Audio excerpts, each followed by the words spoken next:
back with the IHSA State Football Championship, and the state finals are presented to you in part by Country Financial and Illinois Farm Bureau.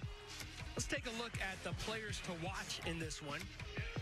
Players to watch, and we'll start with Fenwick and Jamin Williams. The Chicago Catholic League White Offensive Player of the Year has been huge after missing half of last year with a leg injury. Well, he really has been, and the thing is that they have great balance, and he's one of the guys that gives them that great balance. They have an outstanding running back, but he throws the ball down the field, which keeps that run game honest defensively, but he also can run with the football when he needs to. So he really is a catalyst for Fenwick, and how he goes tonight could very well be how Fenwick goes. 26 touchdowns and just 2 interceptions on the season. Meanwhile, on the other side, speaking of running the ball, we know that's what East St. Louis does best, but when they are counted on to throw, Reese Shanklin, he is the man. 25 touchdowns to just 2 interceptions. He's an amazing quarterback, and he averages about 10 throws a game for 134 yards. But you'd say, well, those aren't great stats. But the thing is, aside from the 3 losses they've had to out-of-state teams, they really haven't had a lot of competition. So he doesn't play entire ball games to build up those stats. That happens a lot of times with these really great teams. The kids don't have great stats because they're not in the game the whole time. Those are the quarterbacks. These are the teams. It's East St. Louis. It's Fenwick for the 6A state title. We're back with the keys to the game, brought to you by Southern Illinois University Carbondale. Say yes to SIU. East St. Louis and Fenwick, they've got different game plans today. Well, East St. Louis wants to create turnovers so they can get that explosive offense going, and of course field position makes it easier for them. Fenwick, on the other hand, really has to execute at the line of scrimmage to control the clock and the run game, and they need to play with intensity, but they don't really need to work hard at that, because the Catholic League, you're always playing week in and week out with intensity. That could be the difference, hopefully, for Fenwick tonight. So the home team in this contest is Fenwick. Fenwick won the toss. They deferred, so East St. Louis will receive it first. And off the top, it's going to be Noah Sir putting the ball into play. He's a Northwestern commit, both the place kicker and the punter. He's got quite the leg on him. Back deep to receive, Ronnie Gomiller and Jamori Ware. And we are off and running here in the 6A state title game. And I told you he had a strong leg. It's a touchback. That's the first time I've seen that happen since we've been down here. It is. Well, I don't want to say I told you so, but I just told you so. And that is with the flag blowing. So there's a lot of wind out here, about 21 degrees as it stands right now. Today's starting lineups presented by OSF Healthcare. Let's take a look at East St. Louis and what they bring on offense. And I think there's one word for it. It's called speed. Well, speed. The second word for it is size. That offensive line averages 296 pounds. Those 5 offensive linemen, 296. Those are some big linemen that you're going to have to face. So the run game could be very effective going behind that kind of beef. It's Reese Shanklin out of the shotgun. He's going to give it to Myron Cook Johnson, and coming out of a cannon to tackle him on the play is Mike Murphy, the linebacker, covering a lot of ground. So take a look at the defensive starters for Fenwick. Well, I think what's going to be interesting here is a lot of people are really intimidated by East St. Louis because their program has been so great over all these years, 25 years or more. And but Fenwick is not intimidated because they play in the Catholic League, and that makes such a difference because of the competition week in and week out. So we'll see how effective it is tonight against East St. Louis. Here comes Myson Johnson Cook again. Not much there. He does get positive yardage. 2-yard pickup. That'll make it 3rd and 8 from the 22. Psychologically, this first drive could help both teams. It could help East St. Louis if they have a good run game, and it could affect them if they don't. For Fenwick, if they stop East St. Louis on the first possession, that's going to help them psychologically. Tommy Thiessen on that tackle. One of the standouts for Fenwick to get to this point. And now an obvious passing situation, 3rd and 8 from the 22. Back to passes. Shanklin gets it out and broken up. Good coverage on the play by Josh Morgan. The pass intended for Cortez Rupert, the Indiana commit. What's kind of interesting here, Marshall, was that the wide receivers were playing man up, and they were just hoping for those safeties to come up and help them. But, you know, that's showing a lot of courage on Fenwick's defensive part by saying, okay, we're going to play man coverage on the outside. We're going to help with the safeties occasionally, but we're really helping those safeties to help the run game. Cortez Rupert, he is dynamic when he gets the football in his hands, but Josh Morgan showing you why he has several Division I offers, and that snap goes over the head of the punter, and he's trying to get rid of it. Instead, he's going to be tackled for a loss. And that is the way Fenwick starts this ball game. Didn't we have a game like this just before where the same thing happened? A bad snap on the punt, and the other team got it? What a start to the game here.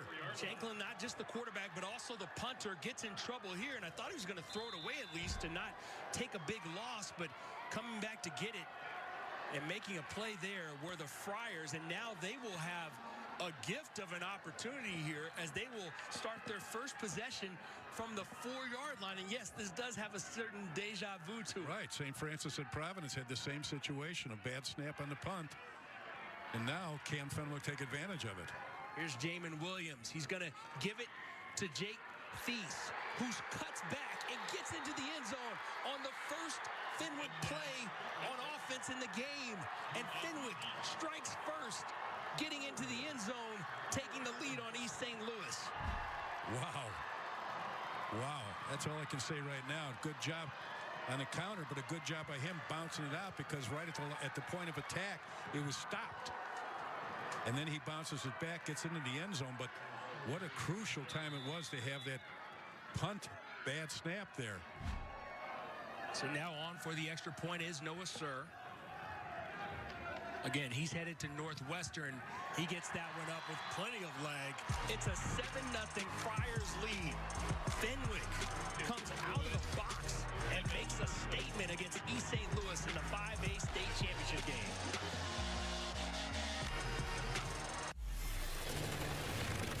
Imagine going from the classroom to the big stage. This territory, this place, our home, isn't just for learning, but for understanding the very power of what imagination actually means. A place where you can go from player to coach, from the ground to the sky. So close your eyes, envision the roar that is a spirit of thousands of Salukis. Capture this moment and go forward together. Save big on Dutch Boy paint when you shop at Menards. Durafighter Interior Paint is a paint and primer in one that provides great scrub resistance and durability. Get a gallon starting at $24.97 after $5 rebate. Pristine Interior Paint and Primer in one is Dutch Boy's best hiding and most durable paint. It delivers a smooth, elegant finish while providing maximum scuff, stain, and mark resistance. A gallon starts at $45.98 after $10 rebate.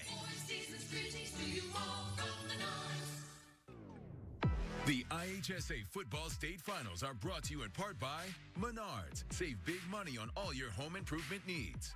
And by SIU Carbondale. Say yes to SIU.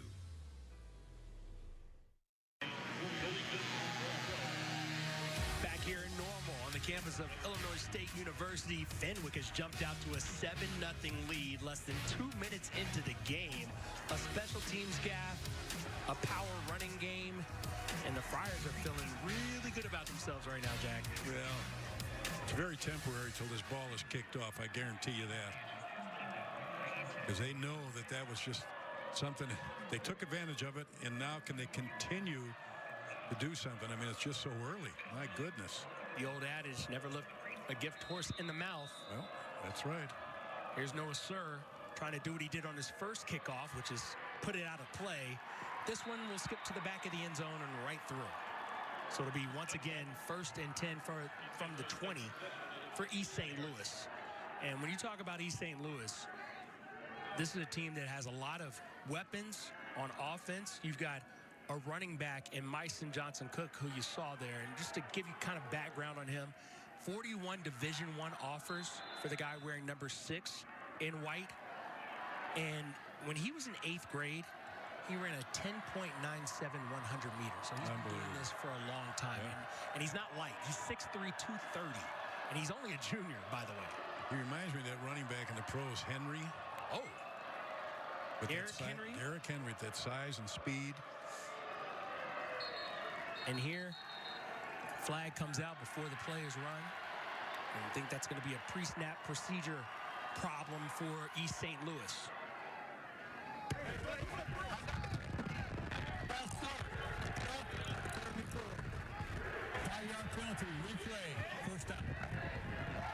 So it'll be 1st and 15 from the 15. Let's go downstairs to the third member of our broadcast crew, Kalia Butler. Kalia? Fenwick head coach Matt Battaglia has been very open about the battle that is going to be today's contest against East St. Louis, who has been a powerhouse in 6A for the past multiple years. He said it's been less of a focus of who they are, but how in the world do you beat them? Coach Battaglia said that to play a giant like this, they're going to have to play with absolutely nothing to lose. Play at their pace, play fast, play loose, and play with great intensity. Thank you, Kalia. Please stay warm down there. That's easy for you to say to her. It is easy for me to say. 2nd and 4 after a 6-yard pickup. That pass completed to Ronnie Gomiller. And you want to talk about great last names. Gomiller is a great name because that man can go. They all can go. 2nd and 4 now from the 26 for Shanklin and company. The handoff to Johnson Cook. Gets to the outside. Finally dragged down out of bounds as Jake Thies makes the tackle. It's a pickup of 10. That'll move the chains. 1st and 10 now at the 36-yard line. Looks like they had a little problem with that handoff, but he still was able to make the play. It almost looked like Reese Shanklin wanted to pull it back out on the ball back out on an option look. So the option does go to Johnson Cook, and more on him. 1,107 yards on just 99 carries. That's amazing. 14 touchdowns. He's a walking first down as he is on that previous play. And now this one goes almost for another first down as he gets it out to the 45-yard line. So a 9-yard pickup. He averages 11 yards a carry, which is just an amazing statistic. You see there, just taking defenders for a ride as it's the other Thies who brings him down. Jake's brother, Tommy. And now, quicker movement here from Ahmad Coleman. Nice change of pace. You go from 6'3", 230 with Johnson Cook to 5'9", and 182 for the junior Ahmad Coleman. He's been described as having breakaway speed, but I feel like there's a lot of breakaway speed out there in white and orange. There really is. And you know what part of this is a great recruiting job by Coach Sunkett, because he gets kids out that are usually on the track team. And now you got a false start against East St. Louis. 58, 5-yard penalty, replay. This is usually their Achilles heel, is penalties. Hurts them in games as penalties. But, you know, you got to give a lot of credit to Darren Sunkett, because he gets kids that are just track people. He gets them out for football. That, you know, they always have great track down at East St. Louis, but he gets them to be football players also, and he just does a fantastic job of coaching these kids.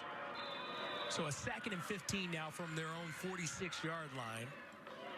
Shanklin and company this time off the play action, looking to go deep up the middle and overshoots his intended target that time. In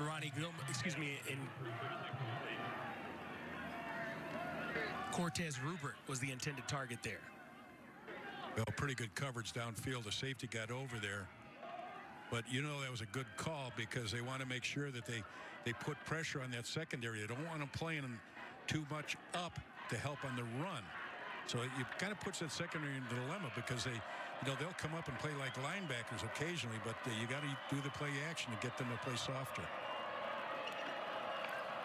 So now 2nd and 15 off the play action again.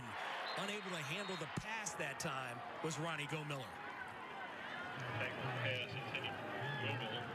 He was open, but a little too much heat on that pass. I was just going to say, there's not a lot of touch on this. Ball was relatively there. Could have been caught, but he would have lost about 8 or 10 fingers, maybe 8 out of 10 fingers on that if he would have caught it. And again, remember the temperature is what, 20-some degrees? So he's throwing a rocket like that, and you're trying to catch it in your hands and fingers. That's a tough. You're catching a brick for the most part.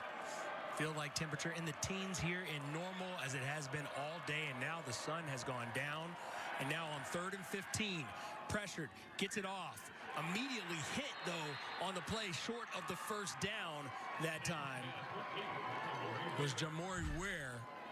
Good defense that time by Odin Furjak, who came up and made the play.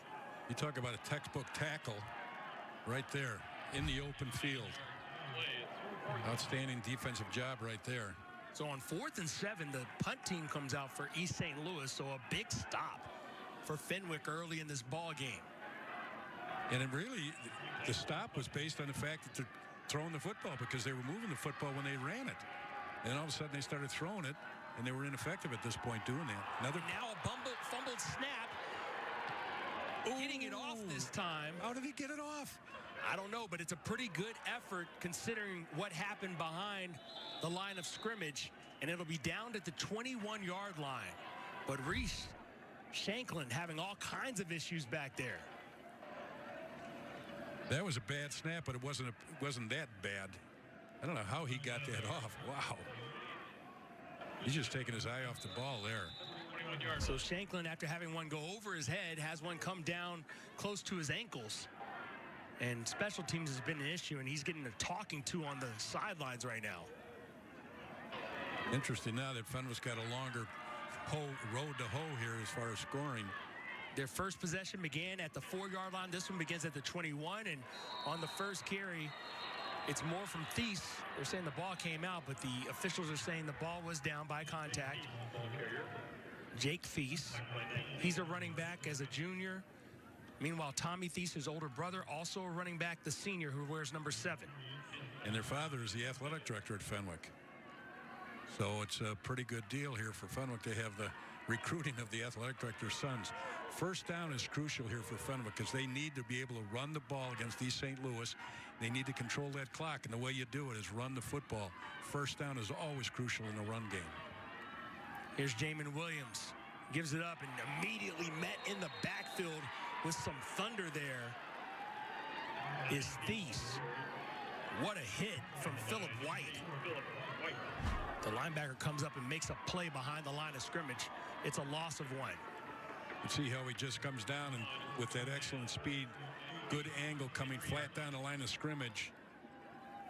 Thies doesn't get inside the tackle enough, and that play is bounced to the edge. And that's where the play is made. Now on 3rd and 8 from their own 23-yard line. East St. Louis trying to hold Fenwick to a 3-and-out after giving up a touchdown on the first drive. Quickly out to Thies, but that play was covered well, and he couldn't hang on.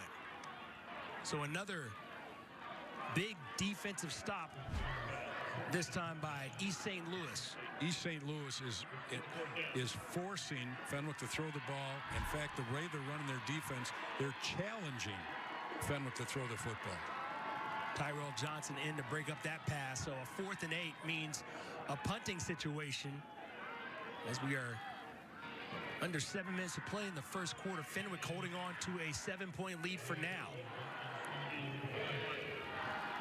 Flyers are probably going to get pretty good field position here, even though you got an outstanding punter. Noah Sir sends one up, coming to get it off of the bounce and fumbling it. Now it's a loose ball. Scramble for it. It will be recovered by Ronnie Gomiller, but that was a close call there. That is living really dangerously. So East St. Louis will have it when we come back, trying to tie things up against Fenwick in the 6A state championship game.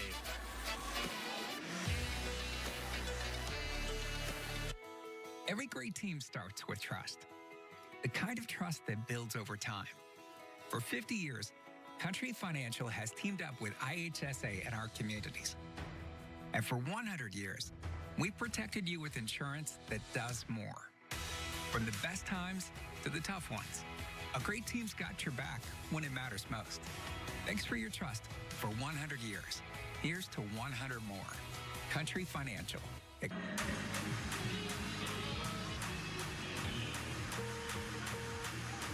State title game, and early on, special teams has been not so special for East St. Louis. The first snap on a punt over the head of Reese Shanklin.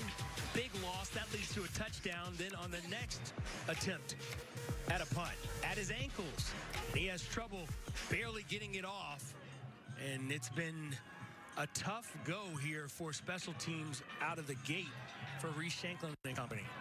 And Fenwick obviously scored on the first miscue, but they also then, held East St. Louis in their first series, their first possession. So right now, Fenwick doesn't look that shabby against a really outstanding East St. Louis team. So we'll see how they hold up under this situation now. 1st and 10 now from the 43-yard line, their own.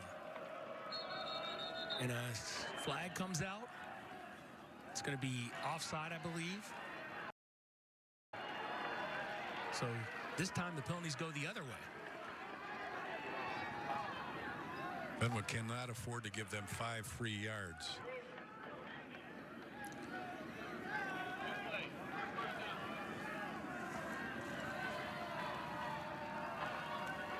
That play goes against, goes against Zikomo and Bayway. He gets called for the encroachment. So now it'll be 1st and 5 from the 48. And the give on the keeper and chasing him down and wrestling him to the ground is Tommy Thies. As Reese Shanklin took off on the option there, held on to it, tried to get to the edge, but Tommy Thies able to chase him down from his his defensive back spot. Good job. That's the safety coming up inside. We talked about they're challenging them with the corners going man, and they're hoping the safeties can also turn into linebackers, maybe help a little bit on the pass, but also have to help on the run.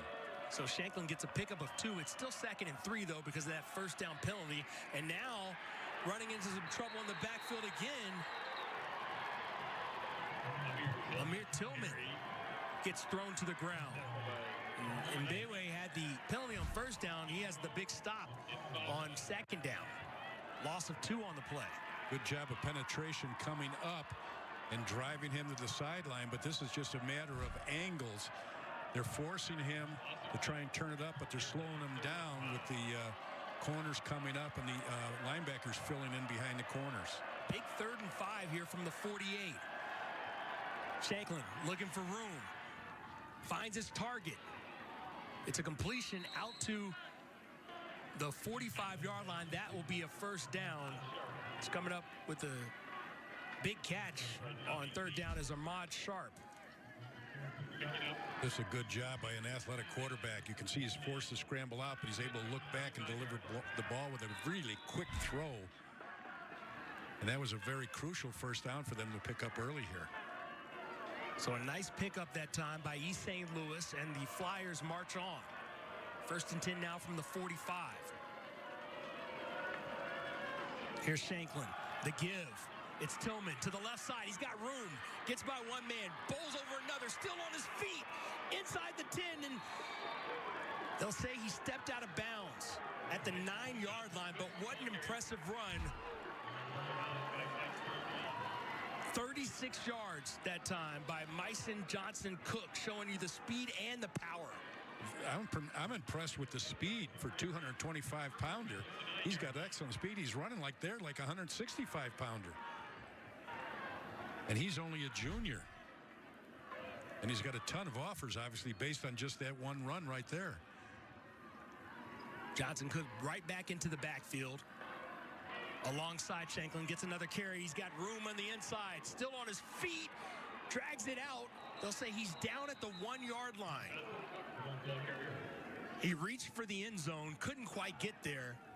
But another big pickup on 2nd and goal now from the 1. Little zone look there. He starts outside and then plants and drives right back up underneath the block. And a good job on his part trying to get the linebackers to overflow to the outside and then cut back underneath them. 2nd and goal from the 1. Johnson Cook barrels his way into the end zone. And East St. Louis is on the board.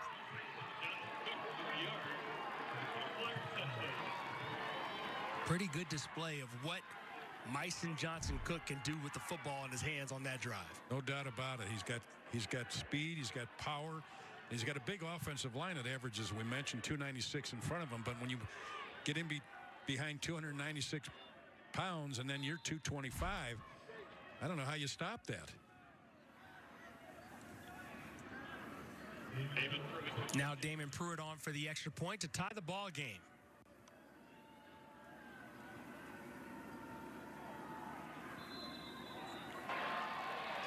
And that kick is no good. So East St. Louis can't convert on the extra point, and Fenwick holds on to a 1-point lead with 4:10 remaining in the first quarter. 6 plays, 57 yards. 2 minutes and 29 seconds off the clock on that drive. Good shot there. Darren Sunkett has been there for 4 years. Record of 34-11. Does a fantastic job with these kids. Plays a tough schedule. He'll play anybody, anywhere, anytime. Problem is he has trouble finding anybody in Illinois that want to play him. So that's why he's got to go out of state, going to Florida twice in the regular season or to play a conference game. And, of course, in that very first game, going to New Jersey to play against Ordell Bergen Catholic, which is located in New Jersey. And they end up losing that ball game 22-21. Bergen Catholic, one of the powerhouses in New Jersey.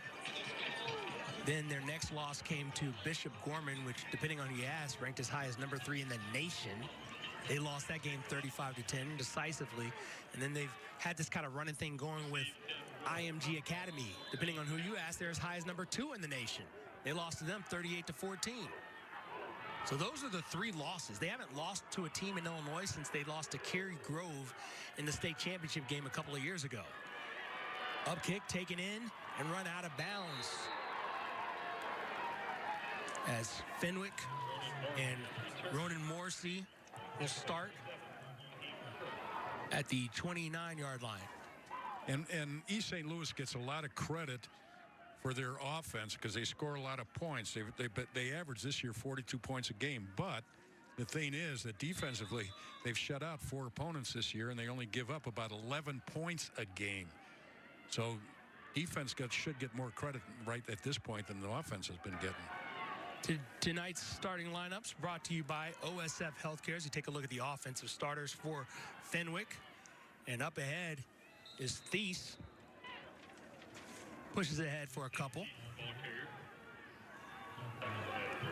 They need to make sure they get more than a couple on first down. Fenwick's offensive line, it's not like they're Weight Watchers. They average 260.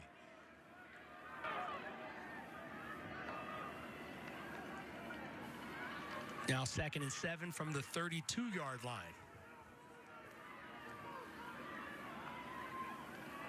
This time to pass. Williams going up. What a play. Athleticism on display by Dakari Weaver. That is 6 right there if he picks that one off. So Dakari Weaver gets a hand on this. Kind of thrown into a strong wind there, but you can see how he was upset with himself on that. A good look at the defensive starters for East St. Louis. And now East St. Louis on a big 3rd down with a chance to get the ball back. Fenwick, 3rd and 7 from their own 32-yard line. Clock's running. They better do something. Take a timeout or something here. And a timeout is coming for Fenwick with the play clock down to 3. Fenwick, their first charge. Interesting with Fenwick, we talked about East St. Louis and how nobody will play them. But Fenwick's on the other hand of that. They play as we mentioned, they play in the Catholic League White. But they've already played a state champion in Montini. They played them early on. They lost to them 31-29. So that was one heck of a ball game. They played against Mount Carmel. They lost to Mount Carmel 35-28, who's going to be playing in the 8A championship. And many people, I wasn't at the game, said that Fenwick should have beat Mount Carmel. They had them down in the 4th quarter. So, you're looking at a team that plays a lot of tough opponents. And so the competition level is pretty level here. Well, and you have to think Fenwick has all the confidence in the world just because of how they got here. Matt Battaglia, he got a championship in 2021. And last week, to knock off the #1 seed in 6A in Nazareth Academy in overtime, 28-27. That gives you a boost. And defending state champion Nazareth. Of course, Nazareth winning the state championship in 5A. They move up because of the success factor. And now on 3rd and 7 off the play action. Quickly out to Thies, but couldn't quite get in tune with him. Pressure was coming and bearing down on Jamin Williams on that play. It'll be a 4th and 7, and Fenwick will send out its punting unit. Oftentimes, East St. Louis intimidates their opponents before they ever play the game because most people know the history of East St. Louis, the success that they've had over the past 20, 25 years in the game of football. And so their reputation precedes them, and oftentimes when you're dealing with 16 to 17-year-old kids, they're intimidated before they even take the field. So Noah Sir comes on to punt. We've seen what he can do specifically on kickoffs. Here he gets a snap and lets that one fly over the head of Ronnie Gomiller. Definitely going to let that one roll. It's going to keep going, and it almost touches him. It may have touched him. Let's see what they say. The officials are saying no, did not touch Gomiller. Whoa. But it's still an impressive punt because of where this one lands. But I'll tell you what, that was not a very smart play by... He's standing around here. He needs to get away from that football. Fenwick's smart enough to try and push him into the football. And I can guarantee that Darren Suckett's having a long conversation with him about talking about protection back there. That was not a very smart play. If you're not going to handle it, get away from it. Ends up being a 61-yard punt from Noah Sir, and you can see why he's going to Northwestern. Very impressive, punting the ball and kickoffs. That is his new long on the season. His previous long was 58 yards. Averages 40 a punt. Not that Fenwick punts that often. 24 on the season for them. But now he's got East St. Louis backed up to their own 7-yard line. 1st and 10. And here Shanklin will give it up on the end around. Looking for some room and getting some down the sideline is Jamori Ware. Picks up a 1st down and more. Gets it out 15 yards on the carry. Just a good job of weaving his way to a big gain. And a good job by the wide receivers doing a good job of getting hats on people to give him lanes to run in. And the thing is, if Fenwick's going to stay in this game, special teams are going to play a part of it. And, of course, the kicker's going to play a big part of it if he can keep putting them in the hole like that. Here comes Coleman. Gets to the outside. Finally knocked out of bounds at the 34-yard line. Taken down on the play by Josh Morgan, who takes him out of bounds. And now we've got a player down in Tommy Thies. Take another look at this. And that was the play to Tommy Thies, the stiff arm. That's not a good sign for him to go down. He's a valuable player for Fenwick. And Thies heads to the sideline. Or no, he's staying on the field. You know, it's impressive to see the officials are doing a great job here. They're saying he has to go off, which he is right now.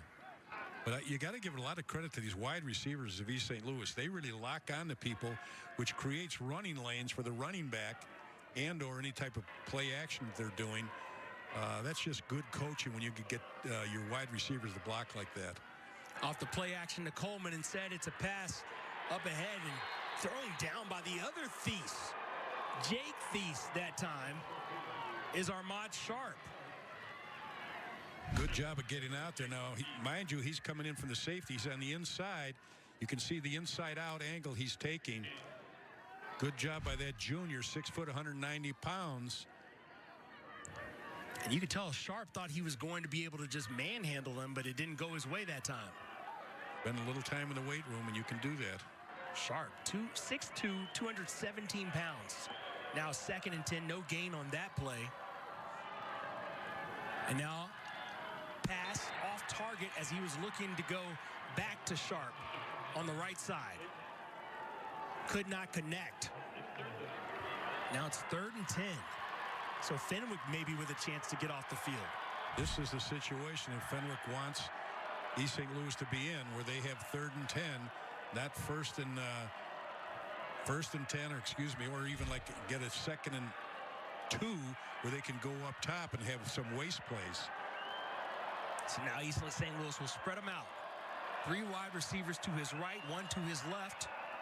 Here comes Reese Shanklin, back to pass. Rolling to his right. Now connects.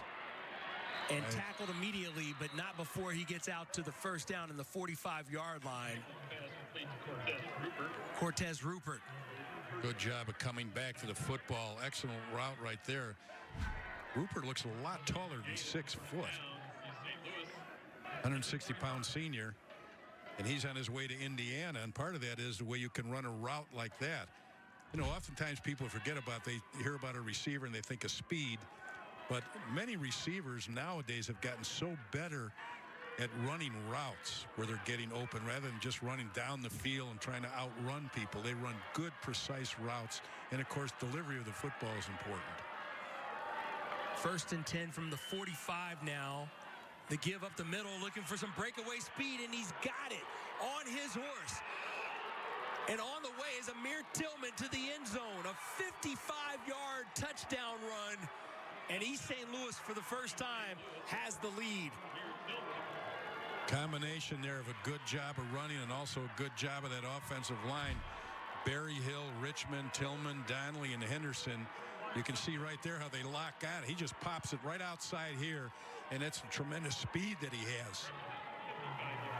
Once he got through that initial to the second level, it was over. Good job right here. Little chip block right there that just popped him loose. His 10th touchdown of the season comes on a 55-yard score. Now we're seeing kind of a trademark result from a Flyers play. Well, explosive plays are what Fenwick wanted to keep away from East St. Louis, but when you have talent like that and speed, trying to negate explosive plays are very difficult. So Amir Tillman gets that done. Now it's Pruitt back on for the extra point. It is up, and this time it is through. 13-7, East St. Louis has taken its first lead of the game with 51 seconds left here in the first quarter. Take another look at this. Just like the way he pops it back right there and just turns on the speed. It doesn't look like the field is slippery at all to him. Nice run right there. Certainly found his footing. So far, Fenwick on offense. 7 plays, 9 yards. Remember, they were gifted that first and goal situation from the 4 after the punt gaffe. And then East St. Louis, 23 plays for 173 yards. And now 2 scores. Well, initially, you know, we know that East St. Louis is a big play explosive team.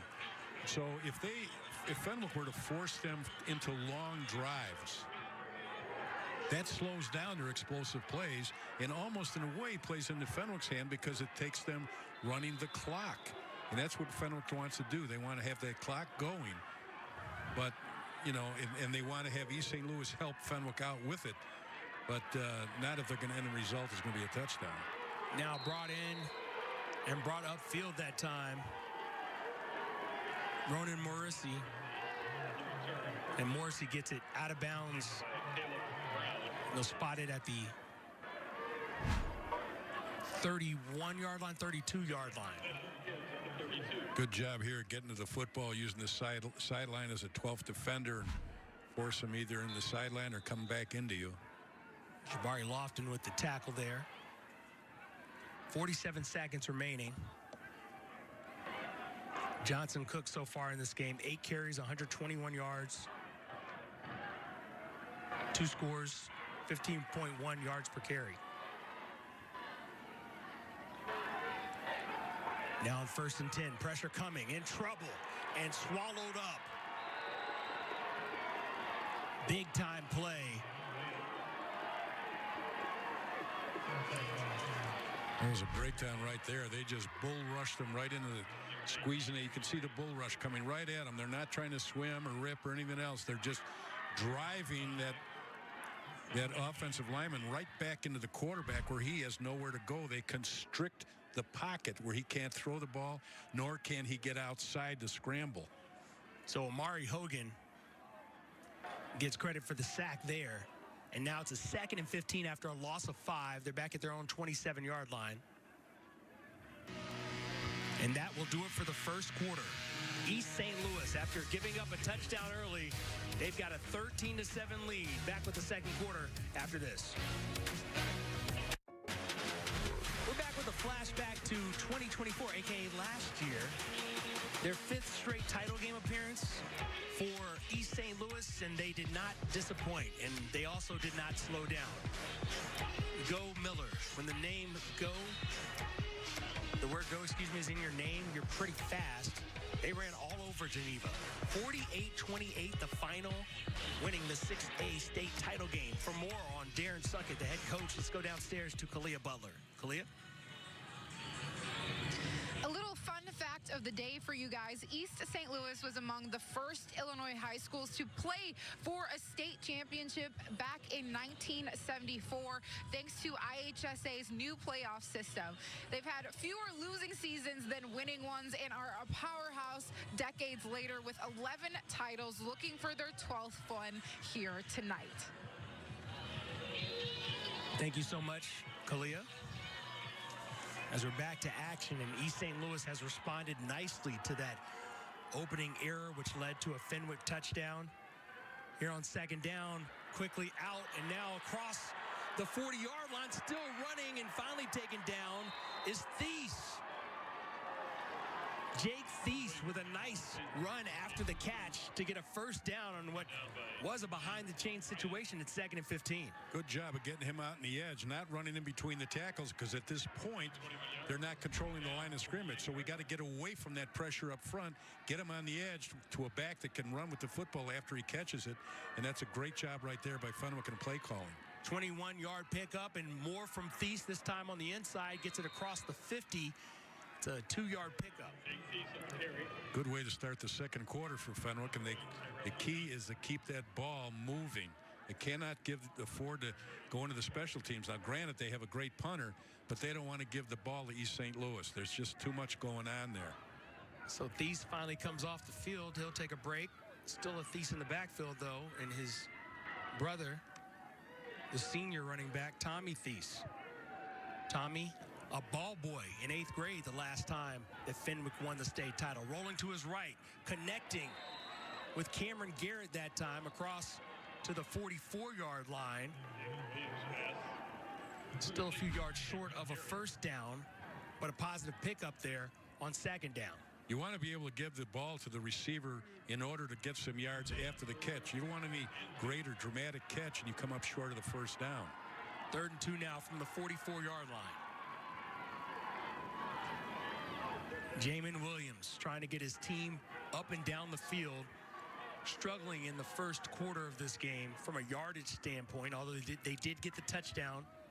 And now Williams will keep it himself, looking to get some room, gets into the 3rd level, finally taken down by Jabari Lofton, the free safety, but he's all the way down inside the 30-yard line. It's a first down pickup of 16. Well, that's certainly a play that Fenwick needed to have, and it shows you the versatility and athleticism of Jamin Williams right there, being able to cut back.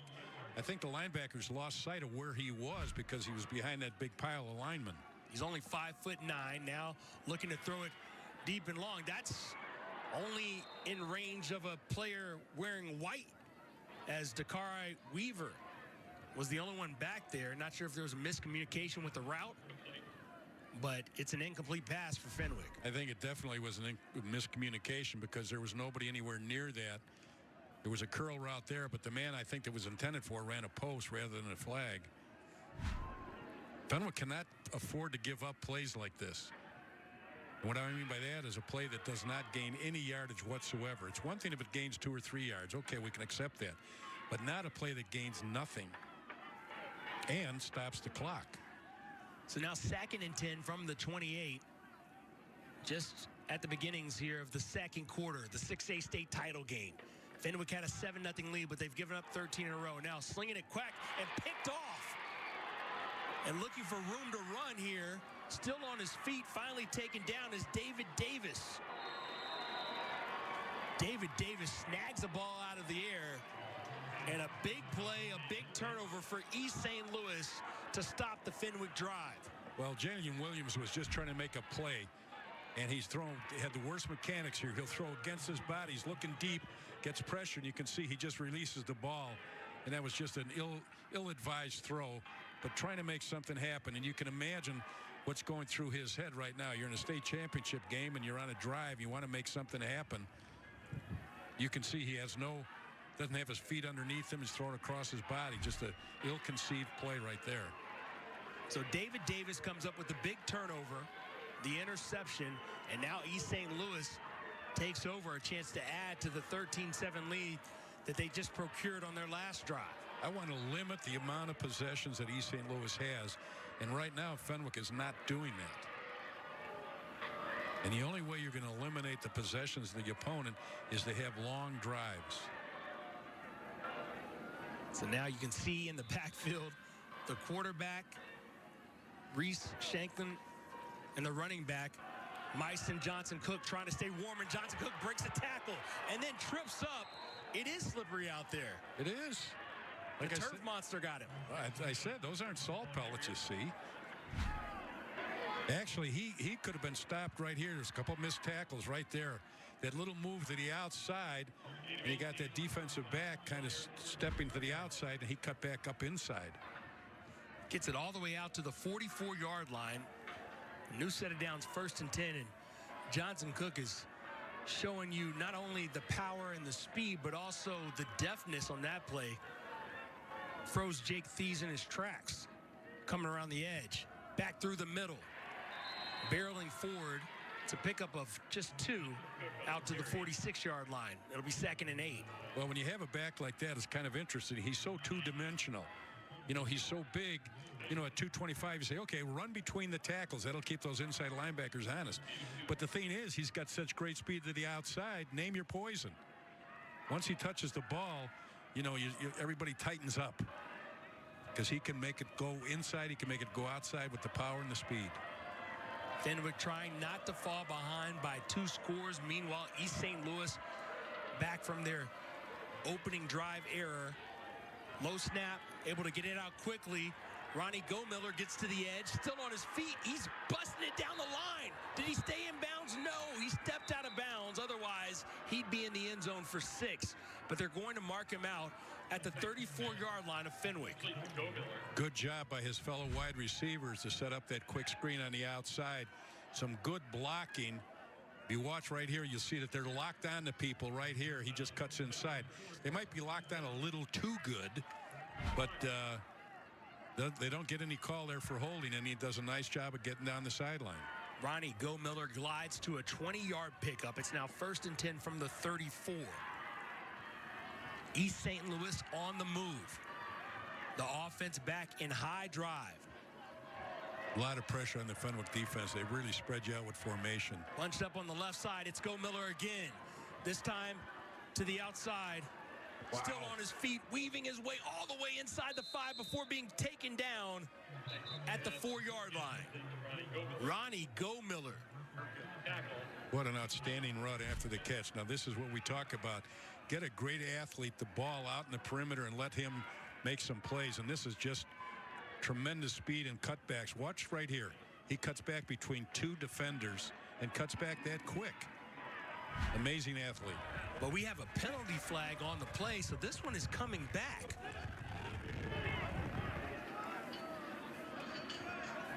Holding was the call. Now, you know, that's kind of an interesting call because that was a quick screen. Usually you'll see a holding call on a drop back pass or when the quarterback has to scramble because the defenders are trying to get to the quarterback and the offensive linemen are trying to grab onto him.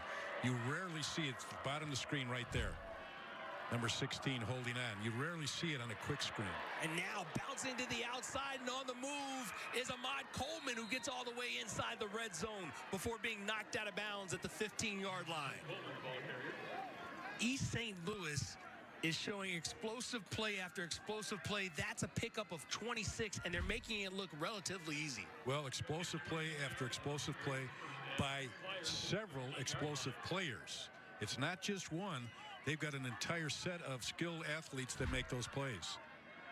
So Coleman still in the backfield alongside Reese Shanklin. Man on the move. They get the pitch on the end around.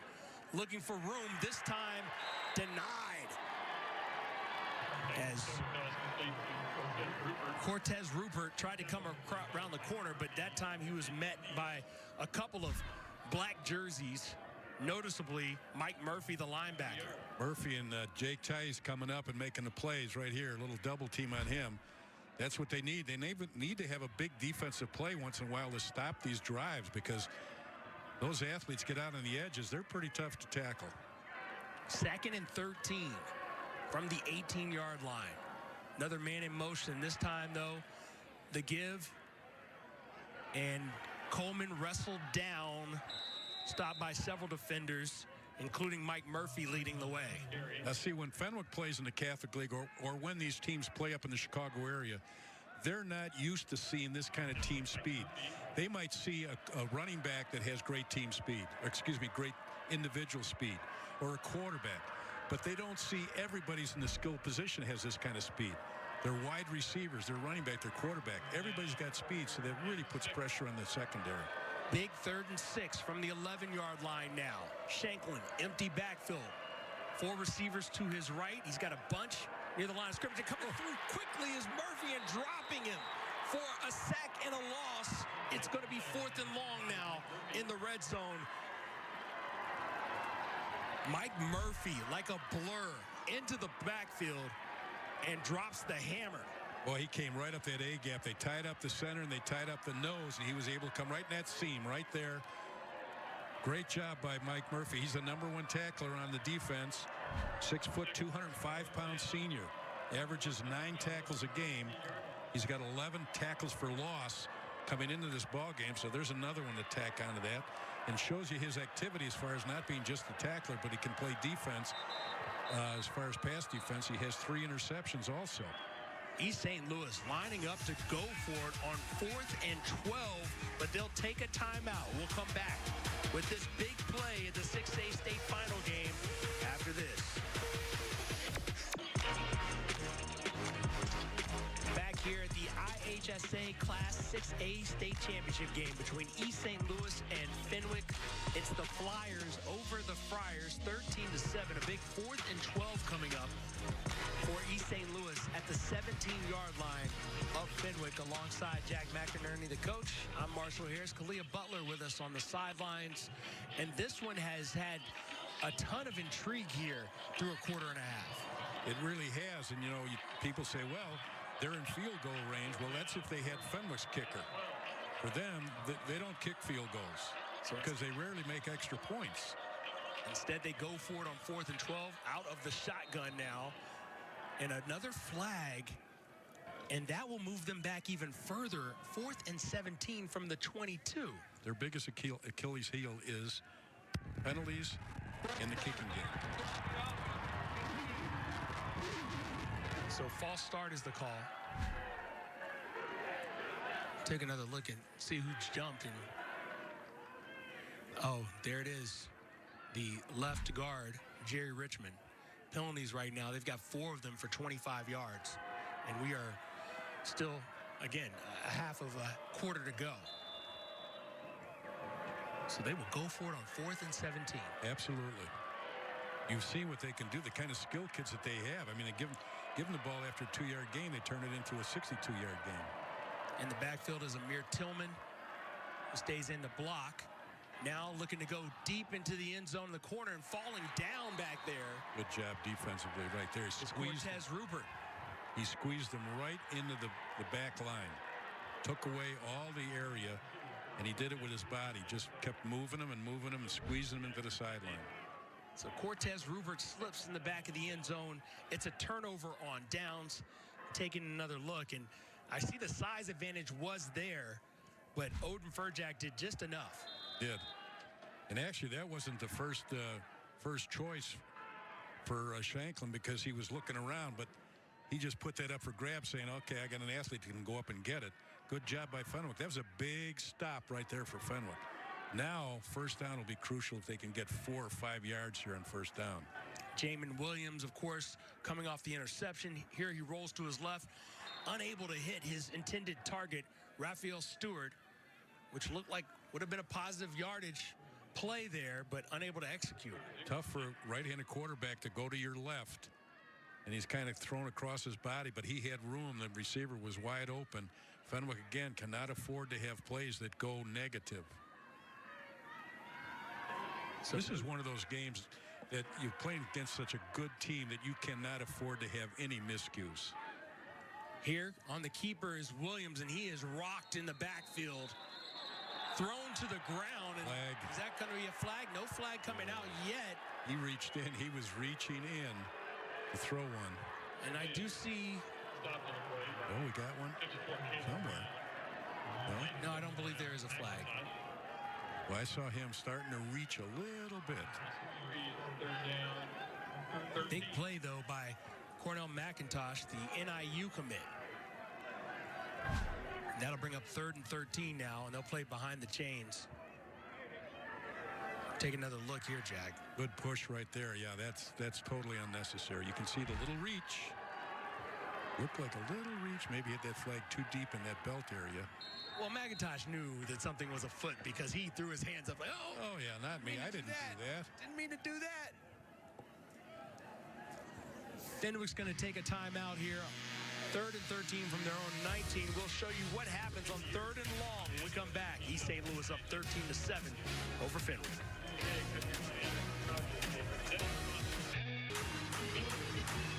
Back with a look at what happened on Friday when 4 state champions were crowned. Lena Winslow over Brown County in a big one.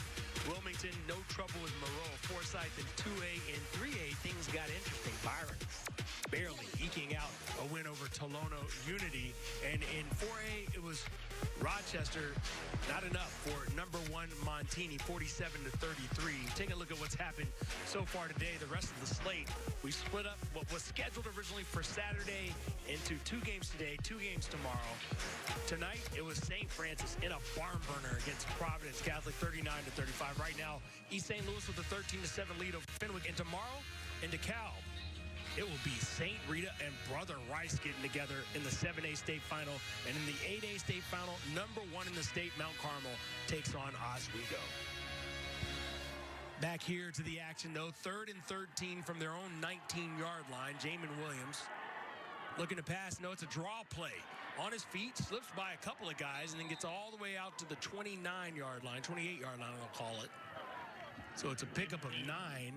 That'll still be well short of the first down, and I guess they were just making sure they didn't get into any trouble here. Exactly. Good, safe play. If he picks it up, he picks it up. But when you've got a tool like that, the kicker that you have, you got to take advantage and use him to your advantage. Why get in trouble early? You're still in the ball game. You got a great kicker here. Run a safe play up the middle. If you get it, you got it. Right now, he can put them in poor field position. Noah Sir has already delivered a season-long 61-yard punt. This one doesn't go as far, and the bounce isn't as... Oh, did he? Gee whiz. Seemed like he was going to touch that? I don't get it. It's downed. Oh, golly. And they're having conversations, but Raheem Floyd looked like he reached in to I thought he did, too. And again, the coaches are, what are you doing? But instead, excellent field position coming. Let's take another look at Raheem Floyd here. They should be nowhere near that ball. They should be 5 yards, 10 yards away from that ball. They're not going to handle it. Why stay around and be a spectator? That could have been easily called in the other direction.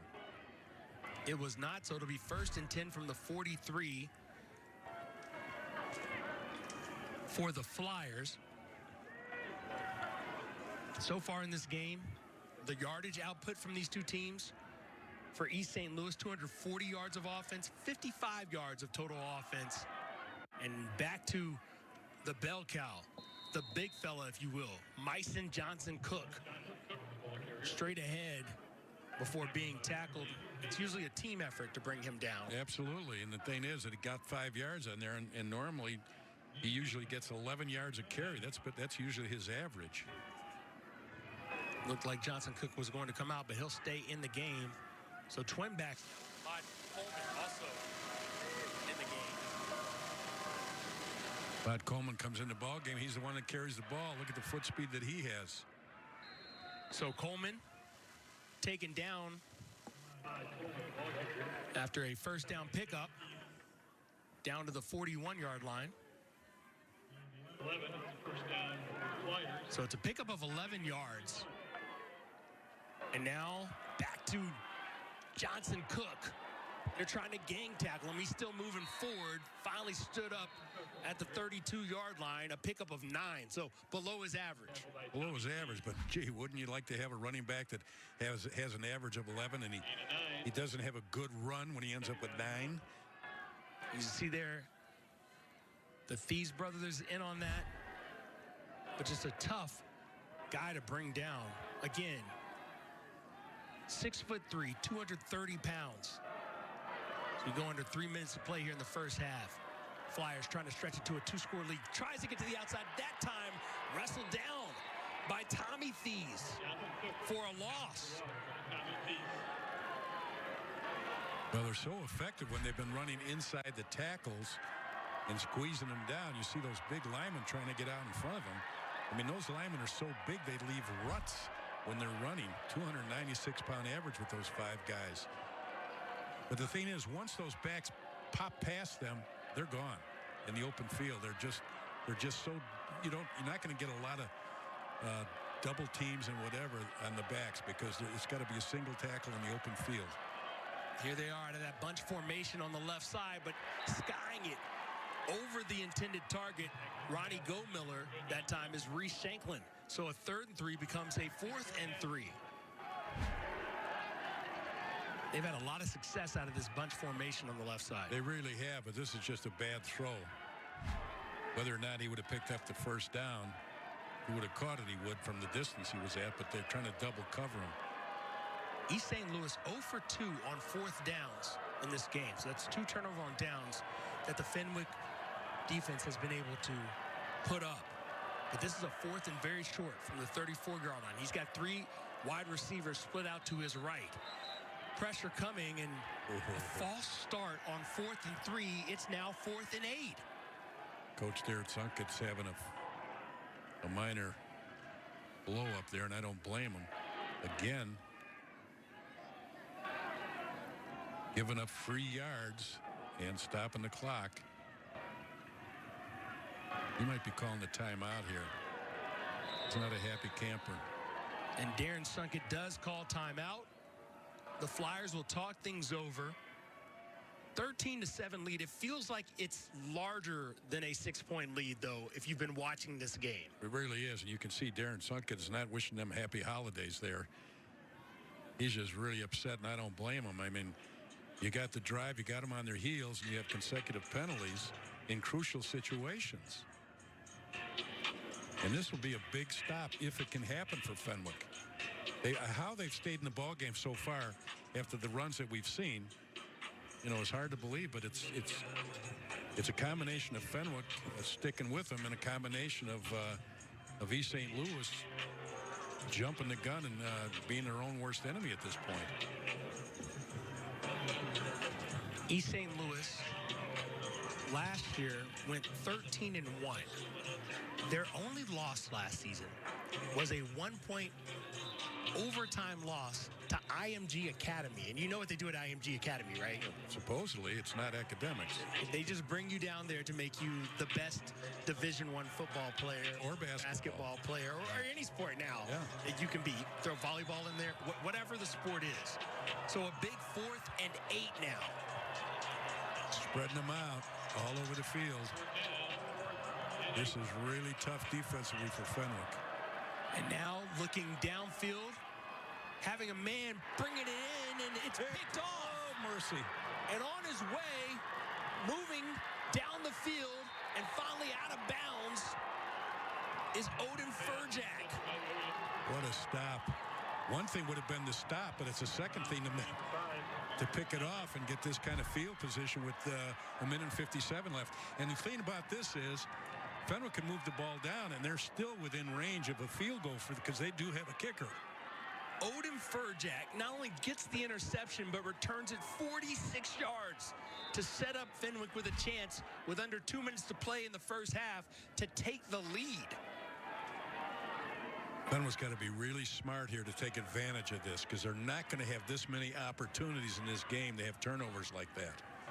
A reminder, Fenwick won the coin toss. They deferred, so they will get the ball to start the second half. Here's Jamin Williams. Back to pass. Taking a shot down the field. Coming up with it. Catching it. And getting to the end zone with it is Cameron Garrett. It's a 37-yard touchdown. And Fenwick, on 2 huge plays, has taken the lead over East St. Louis. That's an amazing throw. He threw that up. He's just looking because he didn't have him beat. He's putting it up in the air and say, you go get it. And he got inside leverage, and that was the difference. You can see how upset the defender is because he allowed him to get the inside leverage on the play. The extra point is not a foregone conclusion. The game is tied, but Noah Sir has been pretty good, so we'll see if he delivers and makes it a 1-point lead. He kind of makes it a foregone conclusion. As he does there, plenty of punch on that one. It is 14-13 Fenwick as the Northwestern commit puts the Friars on top with 1:49 to play in the first half. You wouldn't find anybody that would have believed this. Now, the only thing that I can say about this is this kind of reminds me of a couple years ago when Cary Grove played East St. Louis. And penalties hurt East St. Louis even though they had big plays. And Cary Grove showed great patience and was very methodical in their game plan and turned out to be the winner. And 99.9% of the people that watched the game or knew anything about East St. Louis would have said Cary Grove doesn't stand a chance. But, you know, stranger things have happened. We've had great state championship games, and this might be one of them. So wasting no time, Fenwick, Odin Furjack, officially a 39-yard interception return. And on the very next play, turning around and making something happen is Jamin Williams hooking up with Cameron Garrett on a 37-yard touchdown. 14-13, Fenwick with the lead, and, well, finally, a ball that does not go through the end zone as the wind is blowing now in the direction of the kicker, Noah Sir. And so it goes out of bounds. They'll start with much better field position now. We've talked about before how I've mentioned how statistics can be quite askew, and that's exactly what it is. You look at the stats, and you'd say hands down that East St. Louis has got to be up by about 2 or 3 touchdowns. But those statistics lie when you look at the scoreboard because Fenwick's taken advantage of that punt, that bad snap. They were able to go in and score, and now on this big play, they go in and score. So statistics can lie, and especially on the scoreboard. So it'll be first down and 10 from the 35 after the kickoff goes out of bounds. And immediately they give it to the big fella. And he stopped, but not before pickup of 4 yards. As Myson Johnson Cook makes it 2nd and 6. Got a little gimp there coming into that after that tackle. Now we got 4 wideouts to the left for East St. Louis, and it's back to Johnson Cook. Little cutback, but doesn't get much there. Maybe a yard on the play as he is brought down. A nice job tackling that time by Zikomo Mbewe. And number 99, Luke Leone. Good job right there, negating that front 5 of East St. Louis. What they're doing is they're trying to tie them up, and then the linebackers are coming up and making plays, and the secondary is doing a great job also. They're doing man coverage on the outside, and the safeties are coming up and helping the linebackers. They're giving a lot of defensive looks to East St. Louis and kind of throwing off their routes. So Johnson Cook in the backfield on 3rd and 5 from the 40. Gets it again this time, turns upfield, gets the first down, and more still on his feet across the 50. It's going to take a village to bring down Myson Johnson Cook. Johnson Cook, the ball carrier. He is really an amazing back, isn't he? I mean, just watching him absorb the contact. Well, watch him. Starts out inside, and that one jump step right at the end, and then he pops it up inside. 14-yard pickup there, now back to work, still on his feet, stumbling ahead, and finally taken down at the 20-yard line, and just like that, a 26-yard pickup. And down, is that Johnson Cook? I don't think so, but I'm wondering why there wasn't a timeout called by East St. Louis after that run. 10 seconds left on the clock, and it was Johnson Cook who stayed down. He's being helped off the field. But now there's only 10 seconds left. We talked about the kicking game. Well, the kicking game is not a factor. Damon Pruitt is 60 of 77 on extra points. He's 1 of 2. He's attempted 2 field goals this season. So with 10 seconds left, are you just going for broke here? I think so. I don't think there's any way that they're going to kick a field goal. Timeout taken by East St. Louis, so we have time to discuss such things. Yes. Timeout East St. Louis. But what's interesting is, East St. Louis is a threat anywhere on the field. You can say, well, they don't have good field position, so nothing's going to happen. They can score from anywhere on the field. Just a very impressive high school football team. Looks like they might be checking Myson Johnson Cook for a concussion. 16 carries, 145 yards, a touchdown. Yeah, they Below are. his season average, though, just 9.1 per carry. Yeah. Look at that right there. It's an amazing statistic. And it's not halftime yet. It will be halftime in 10 seconds, but it's not yet halftime. I just hope that he's okay, because a talent like that needs to continue playing the game.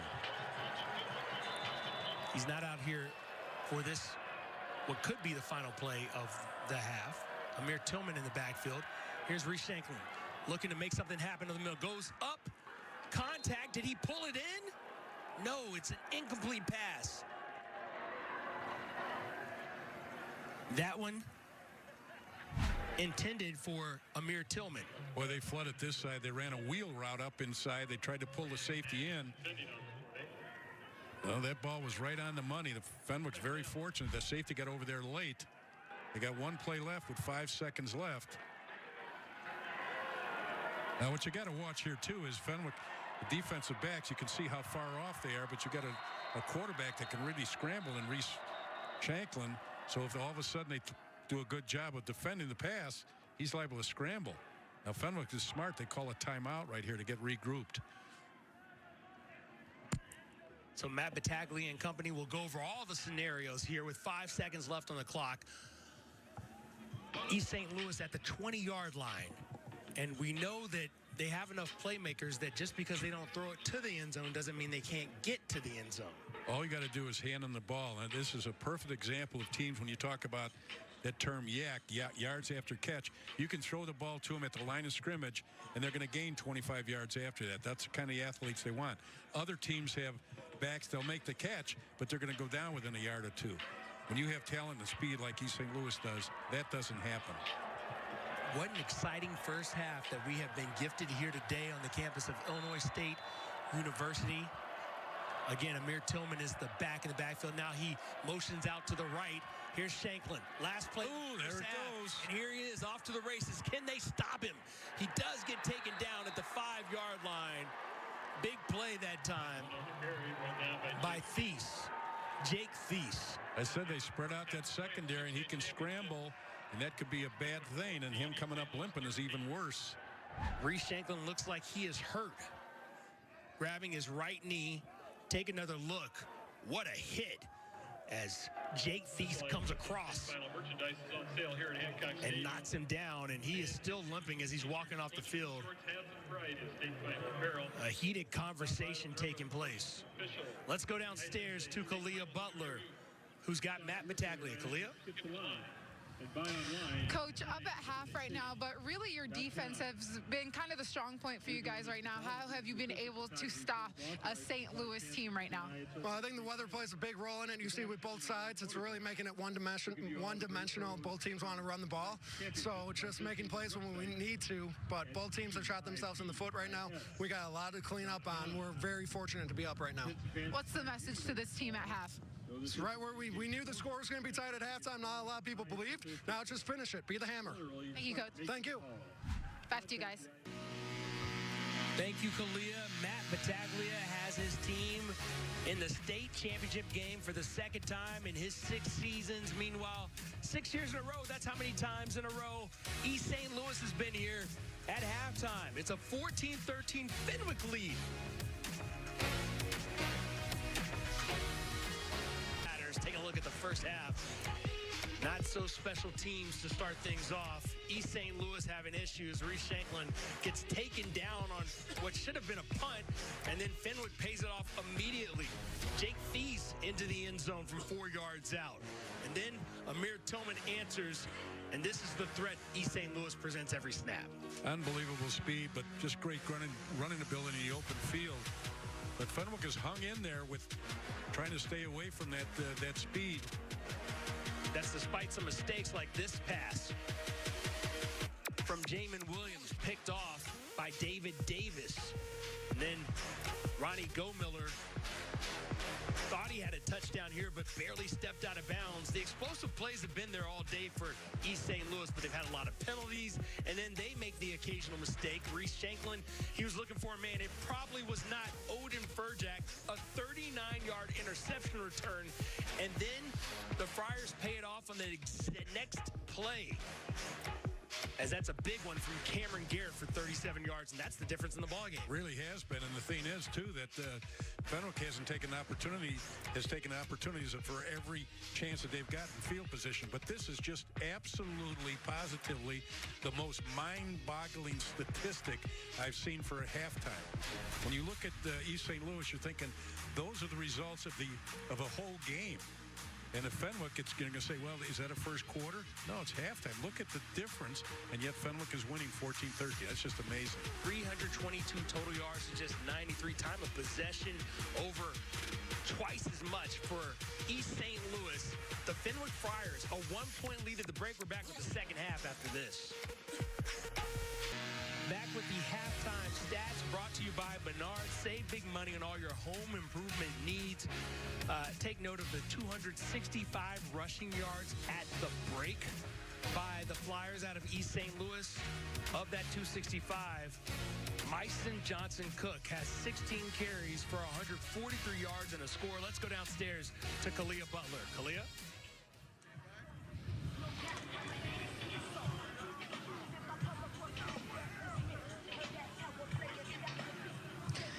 Coach, in the first half, I heard some of your coaches say to tighten up to your players. What is this team still capable of doing in the second half? I mean, we're capable of doing what we've done all season, putting points on the board and shutting down the other team's offense. We just got to stop shooting ourselves in the foot, making mistakes at the wrong time.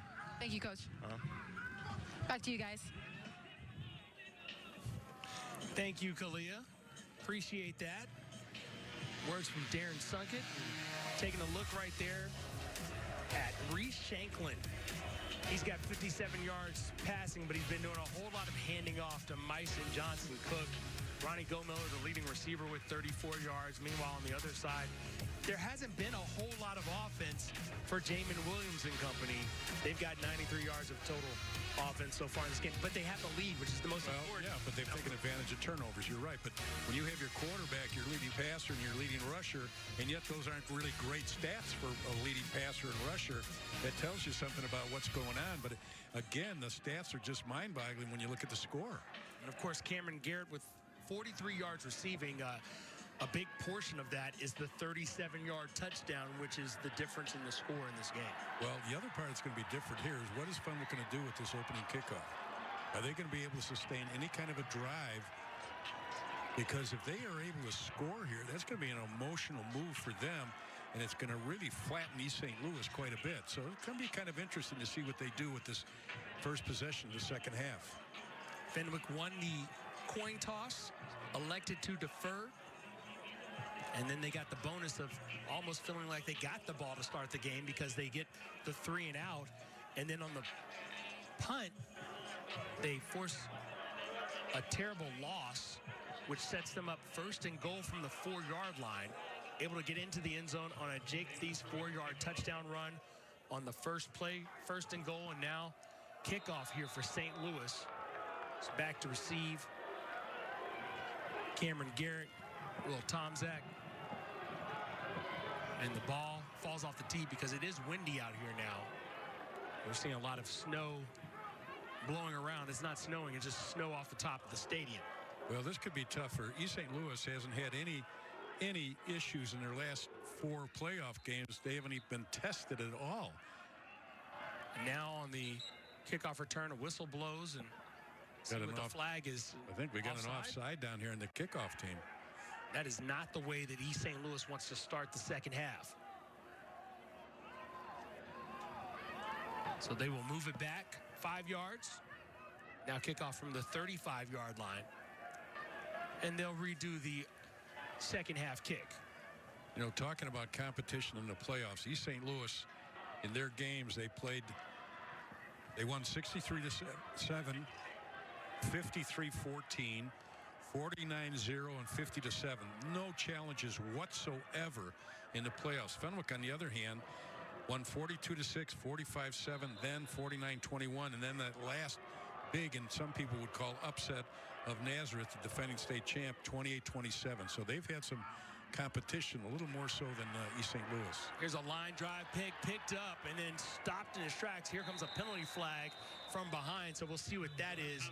To your point, Jack, East St. Louis winning their playoff games through 4 games by an average score of 54-7. That's, you know, kids get cocky. They start thinking, nobody can stay with us. And, you know, that's a mindset that the coach has got to fight through to get these kids to realize, hey, look it. You know, we've had it easy thus far, but we're going to run into somebody that's going to give us some competition, and that has happened tonight with Fenwick.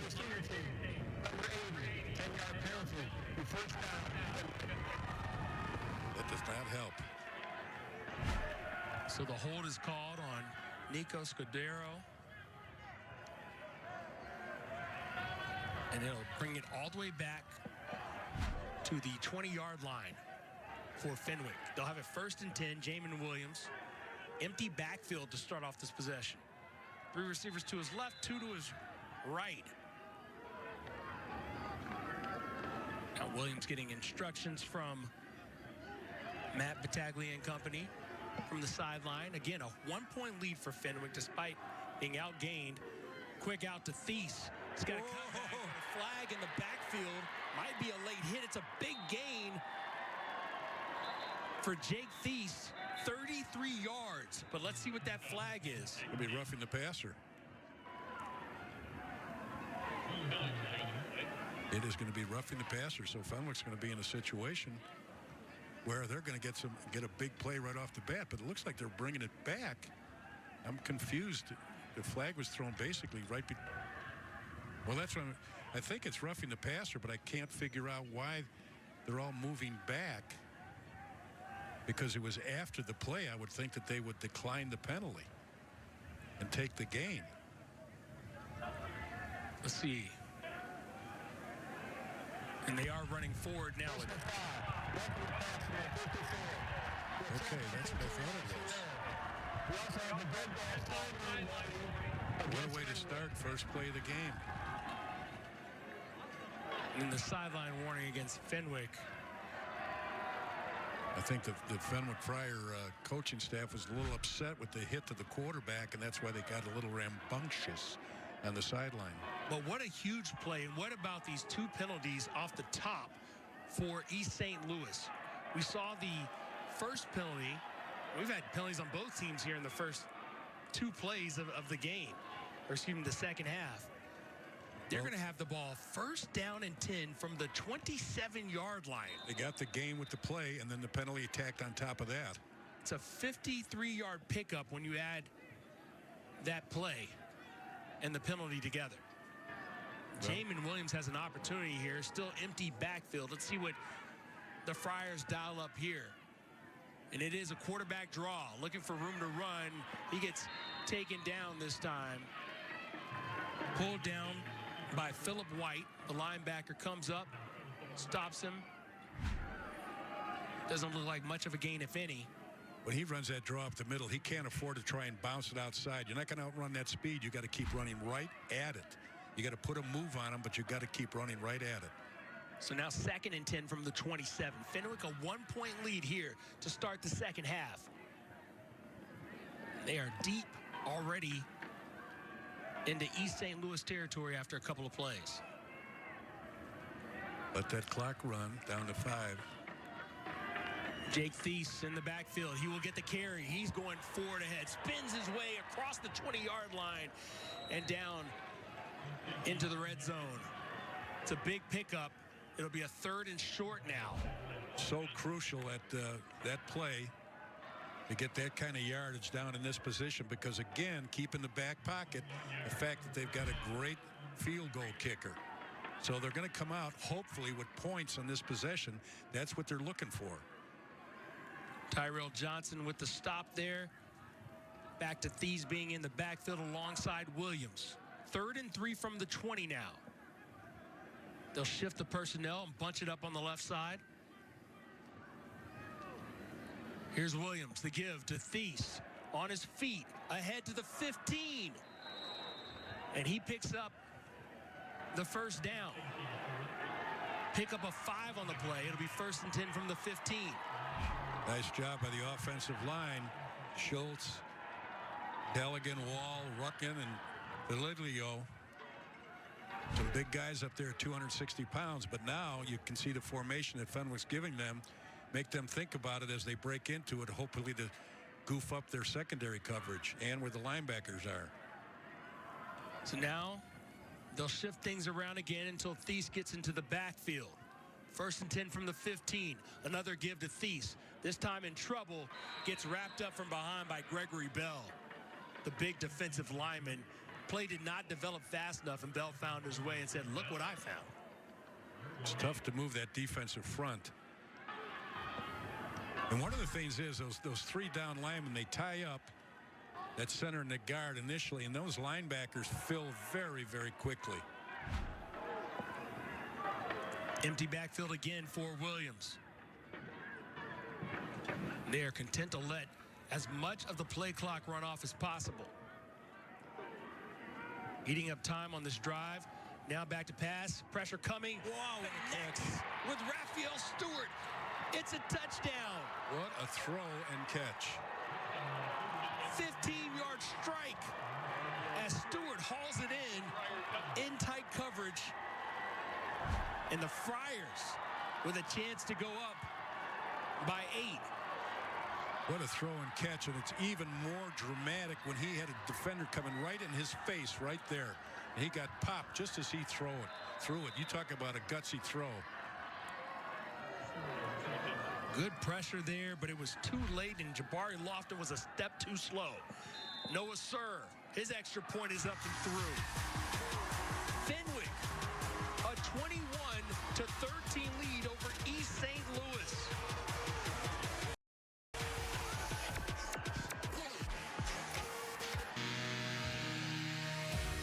Back with another look at the touchdown that made it an 8-point lead, the quick strike from Jamin Williams to Raphael Stewart.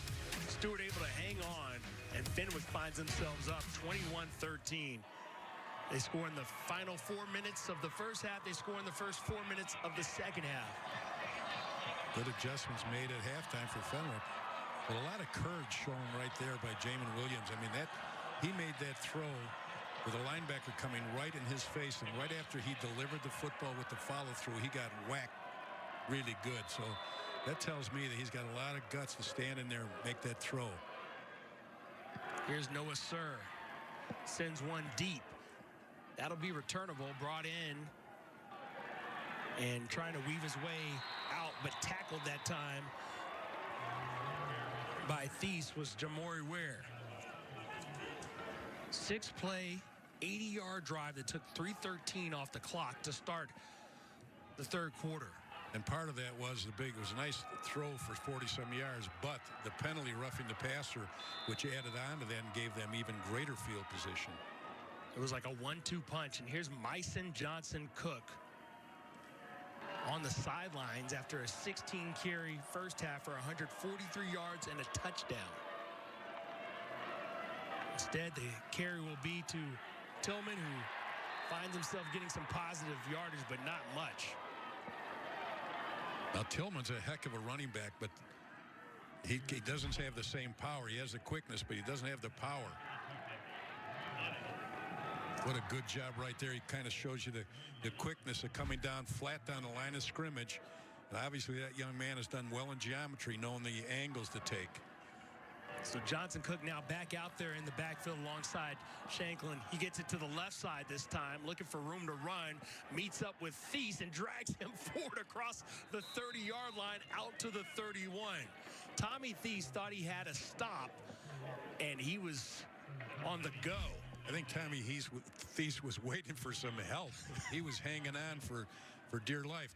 But he did a great job right there of stringing that play out, because it could have been a much bigger play. But he stayed on the outside shoulder and forced that thing to be strung to the sideline, which slowed down Cook from getting around the edge. So a 1st and 10 now after the big pickup out to the 31-yard line. And now the quick out to Ronnie Gomiller, met by the other Thies. Jake Thies hits him immediately. It's a pickup of 2.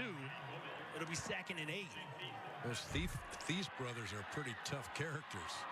You can see him come right up with this quick screen from the inside coming out. Good job right there defensively. East St. Louis trying to get the offense back and cranked up. They were running all over Fenwick in the first half. Had some unforced errors, self-checks, if you will, that led them to losing. Low snap on that shotgun play. Thies with the immediate pressure, but it's completed. And now out to midfield, still being pushed across and finally blown dead at the 49-yard line after a big pickup that time by Ahmad Sharp. 16-yard pickup on the play. They needed that play. They needed that, or they would have punted back to Fenwick. Bad snap, good job right there by Reese Shanklin getting the ball out there. And this just shows you some competitiveness in here, keeping that ball, moving the ball down the field. So now 1st and 10 at the 49-yard line. Johnson Cook, another low snap, but Johnson Cook gets it to the outside. Runs into some trouble and gets taken down, but not until after he gets across midfield. Pickup of 3 on the play. It'll be 2nd and 7. You can see that Fenwick's putting some pressure on the center because the last 2 snaps have been low, and that can lead to some timing issues for the running backs when they're coming around to get the ball handoffs or any kind of screens. When the ball's snapped low like this, that throws everything off, especially if you're going to try and throw the ball downfield. Ahmad Coleman replaces Johnson Cook in the backfield, gets the handoff to the left side, gets tripped up from behind and taken down. Mike Murphy had the immediate contact, and then he was finished off by a host of defenders, including Mbewe. Mike Murphy, very quick coming from that middle linebacker spot. Just taking the angle inside, showing some quickness. 205-pounder. Comes right in your screen right there, flying up into the seam. That's just a really excellent football play by a good linebacker. So now a 3rd and 10 situation for East St. Louis. Well, they got issues here personnel-wise. They're trying to get their act together. Coleman comes off. Amir Tillman comes back in. 3rd and 10 from the 49. Shanklin finds a man for a 1st down. Sidestepped. Ronnie Gomiller still on his feet. And he gets finally stacked up at the 31-yard line, but Gomiller made 3 different players in black jerseys miss. That was some poor communication by the secondary, because once the back went in motion, the safety slid open. He's wide open right here down the seam, and it shouldn't be that easy. Or statistically, everything's been easy for them. And continuing to slide down the field after a 20-yard pickup. 1st and 10 from the 31. So East St. Louis getting back into a groove here. Down by 8. They led most of the first half before Fenwick came on late of a turnover. This time the handoff to the near side and slipping a tackle and staying on his feet, now falling forward and out of bounds this time is Amir Tillman.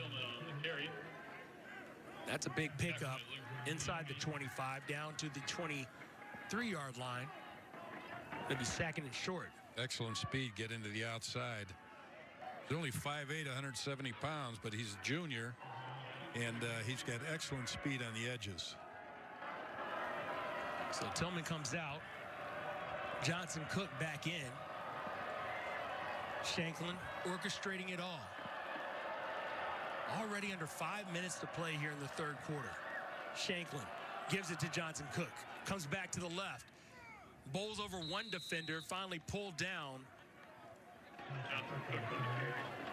As Fenwick gets the stop, but not before he picks up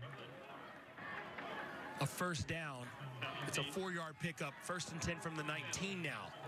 What Fenwick's doing here is they're forcing East St. Louis to use the clock. Even though they're a big explosive team, they're still running the clock, and that's exactly what Fenwick wants them to do. So a fresh set of downs here. Down inside the red zone now. Johnson Cook trying to go up the middle. Stopped. Leading the way. Mbewe. Scratch that. It was Luke Leone that time. Leone using all 260 pounds of his frame to put a stop to Johnson Cook. It's a 1-yard pickup. Well, for them to stop them on those negative yards like that is so important, because they're so capable of an explosive play at any time. 12th play of the drive now. Tillman. Shanklin keeps it himself. Pulled down from behind. That time it is Mbewe. That was a nice job right there of forcing him to run with the football, because the man coverage that was on the wide side of the field, he looked for it. He was covered, so it forced him to scramble. And that's exactly what Fenwick's doing. They're challenging him with the corners on their wide receivers, saying, we're not going to double up. And that forced him to pull it down and try and run, and that's where they made the stop. Got a timeout for East St. Louis here. So East St. Louis wants to talk things over. 3rd and 6 from the 15-yard line. 4 of 8 on 3rd downs are the Flyers. Right now, down by 8, trying to catch up with a Fenwick team on top, 21-13. In case you were wondering what it feels like outside of our cozy booth, Jack, 22 degrees out there. It feels like temperature of 20 degrees. The wind is bustling 5 to 11 miles per hour. By the way, it's cloudy. Unbelievable. I don't know how I'm going to get to my car in these wearing these shorts. We'll have someone escort you. We'll have someone escort you with a big giant blanket like they give the marathon runners when they're done. Yes. Big play right here. 3rd and 6 from the 15-yard line. Fenwick has done a pretty good job of getting to these types of situations. If they can get it to a 4th down, they've done an excellent job. They really have, but East St. Louis has done a nice job of making things happen when they're in these situations. Here's Shanklin looking to go Miller. Can't hold on to it. Loose ball, and it falls to the turf, but Ronnie Gomiller just couldn't get the hands on it and haul it in. And a player down on the field hurt. Good job here, misdirection. What a great job of coming up and making that play.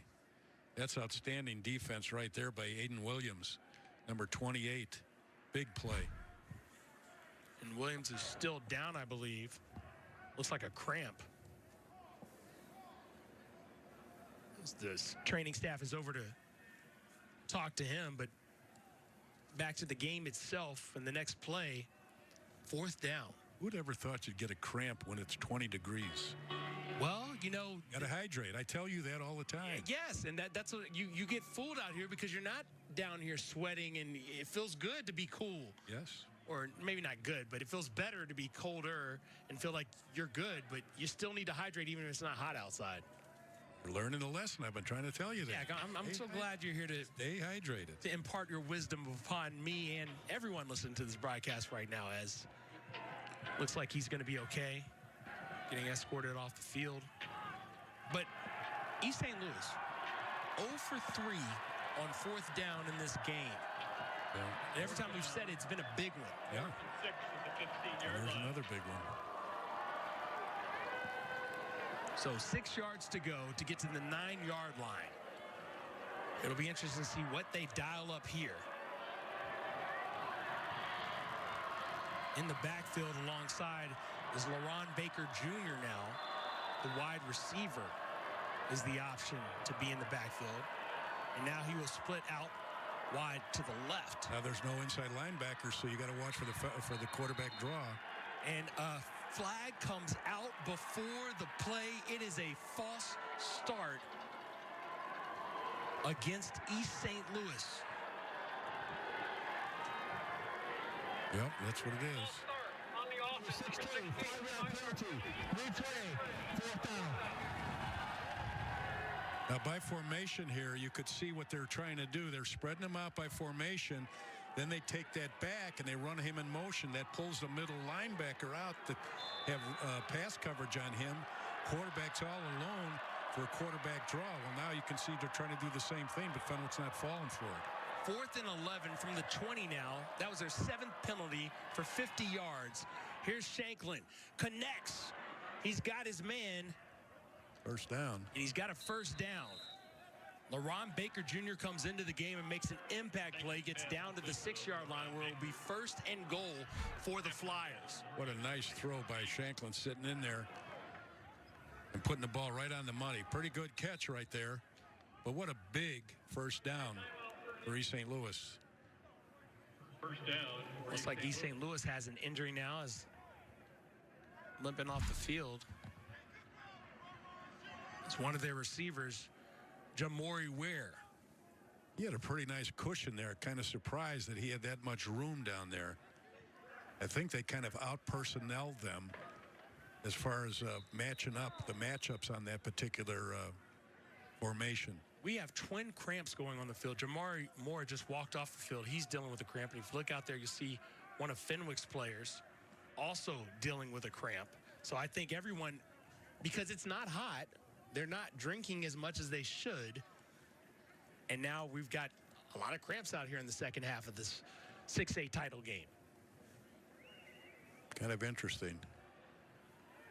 It's not that they want to get FaceTime, because this isn't the way you want to get it. This is not the way you want to get it.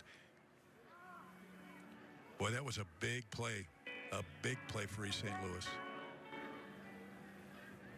Those are some important players, but I'm going to gather to say the more important player for each of these teams right now that's dealing with the cramping is going to be the defensive player here, because Mike Murphy has meant a lot to what they've been able to do as far as trying to slow East St. Louis down. No doubt about it. He's the quarterback of the defense, and he's been the MVP defensively. Now, they've had a lot of kids come up defensively, though, as far as making big plays, but Murphy certainly is the catalyst and the backbone of that defense. He's their leading tackler with 116 on the season coming into the championship game. He's also got 3 interceptions on the season. Well, East St. Louis has been here many, many times, and Fenwick has played for the state championship one other time, and that was 2001, and they won it. They won the 5A state champ, and as I remember, I think they beat Kankakee 34-15, and that game at that time was played at Northern Illinois University in DeKalb. So the Friars have been to the state championship. They've held that trophy up. East St. Louis had to build a whole new wing onto the high school to handle all the trophies they have. Again, they've been a very successful program since their inception.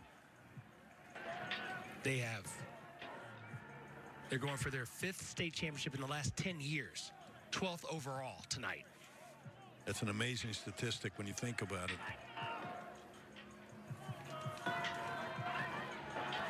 Just a solid football program.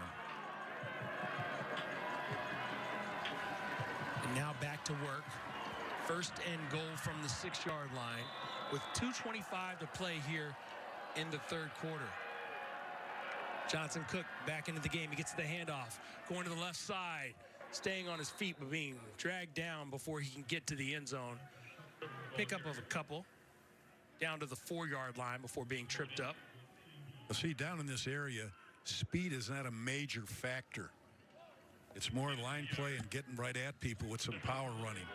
Because the speed, you know, when you're in open field, it's more elusive to try and tackle somebody like that. Right now, Fenwick has a 12th defender, which is that back line, so they don't have to worry about deep routes, vertical routes. They got to worry about power. Johnson Cook. He's got the power. Didn't need much power there. He was kind of escorted into the end zone on that touchdown. And now the Flyers will have a chance to go for 2 and tie this ball game with 1:43 left. Myson, Johnson, Cook. Yeah, this is the power talked about when you have a short field like this. And, of course, he could have walked in right there. Nice job by that offensive line of Berryhill, Richmond, Tillman, Donnelly, and Henderson. Did a nice job right there. Tempting to go back to him here on this 2-point conversion attempt? Well, why not? You're running behind a 296-pound offensive line, and he's a 225-pound running back. He's not back there. He's not back there. Looking for a connection here to the back of the end zone, pulling it in. What a kick. Ronnie Gomiller gets the 2-point conversion, high points it in the back of the end zone. It's a tie ball game at 21 apiece. They're capable anytime. This is just really a great throw. He's thrown to a spot, and he just goes up and gets it. That's a little matchup there that they wanted to get. Ronnie Gomiller, who can go up in the air. He just got good inside position, and the ball was thrown where it had to be, over the top. The defender was underneath, and the ball was thrown over the top. 15 plays, 80 yards, 6 minutes and 54 seconds off the clock. When they started that drive, we had 8:37 left in the third quarter. When they scored, just 143 on the board. Well, this certainly is more of a ball game than most people expected it to be. But give credit to both teams. They've just played extremely well. Been a back and forth, take advantage of field position, take advantage of turnovers. Now the kickoff. Coming up to get it and looking for some blocking. Doesn't get much. Taken down at the 25-yard line by a host of white shirts.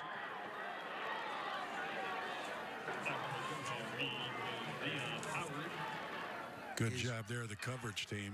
Ronan Morrissey taken down.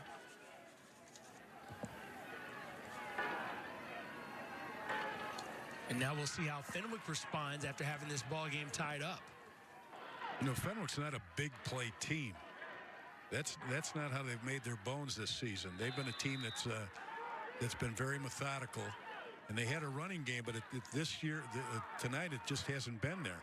In fact, they've been going to more one back, being the quarterback and spreading everybody out and thinking of the passing game and maybe run a quarterback draw. Now they must have listened to me and brought in a running back.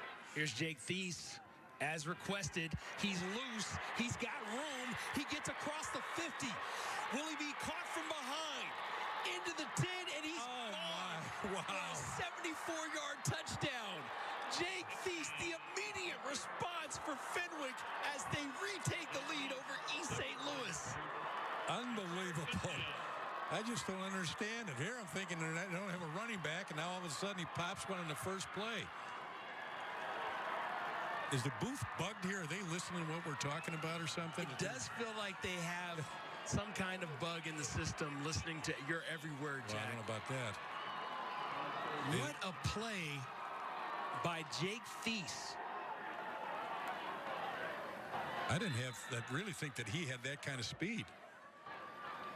I've got breakaway speed written under 3 different runners for East St. Louis. I will add it to his as Noah Ser's extra point is through. Back out to a 7-point Fenwick Friars lead. Time now for the Menards Play of the Game. Save big money on all your home improvement needs with Menards. And you talked about Fenwick not having the big play guy. Well, they got it now. And one of the reasons it's a big play is because they ran right at speed. They didn't try and run away from it. They ran right at it, which took away the angles. They're not going to get run down by that speed because they ran at it, and they didn't. And East St. Louis did not have good angles to get to them. Fenwick now with 2 second-half touchdown drives of 1 play. That's amazing. That's why the stats are askew. Let's go downstairs to Kalia Butler. Kalia. Fenwick playing with a certain level of confidence, but they've been getting through this win because they felt their last semifinal win was was far too clean. Many emotional mistakes and moments where players tried to do a little too much. They know that that wouldn't fly today against East St. Louis. The message on the sideline today has been simple: keep it clean, stay composed, and do your job. They believe eliminating those mistakes is the only way to give themselves a chance today. Certainly they have played a more mistake-free brand of football than East St. Louis, and it seems to have been the difference as this ball bounces out of bounds. So another penalty flag and another good start at the 35-yard line coming for East St. Louis. Well, again, it'll be, can Fenwick stop him defensively? Kick out of bounds. The kicking team. Elected to take the ball at 35. This is just something that you do not want to do, is to give East St. Louis any kind of reasonable field position. I don't know if we had that stat yet. I'm sure we'll get it as far as the penalties, how many Fenwick has and how many East St. Louis has, because it'll be interesting to see what that particular challenge is. Okay, right there we're looking at, you can see the difference, 50 yards as opposed to 15.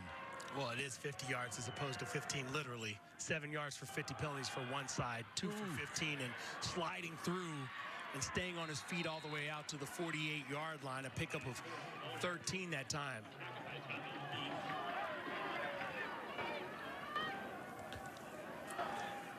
Ahmad Coleman making his impact felt immediately on this next drive for East St. Louis. A lot of teams, they have to get to the outside to outrun people, to turn on, to use their speed. And in East St. Louis's case, they can do both. They can get to the outside and use that speed, and yet if they pop past that line of scrimmage, it's even faster to the end zone because of the angles. Shanklin gives it to Coleman again, this time to the left side. He gets dragged down by one leg, and a big-time stop that time by Odin Furjak to hold him at bay until help came. But another big pickup out to the 45-yard line. It's a 7-yard gain. Based on what's going on here, this game is going to come right down, much like what we had in our first game. It's going to come down to the last minute or two as who is going to be the state champion. This might be the final play of the third quarter as the clock winds towards 10 seconds. Another give and another up-the-middle run by Ahmad Coleman, and another first down. They'll mark it down at the 34-yard line. He is really quick. Really quick. It's an 11-yard pickup. First and 10, they'll say at the 35-yard line. And that will do it for the third quarter. Time winds down, and we'll pick up the fourth quarter with East St. Louis on the move. 28-21. Fenwick trying to hold on for a 6A state crown.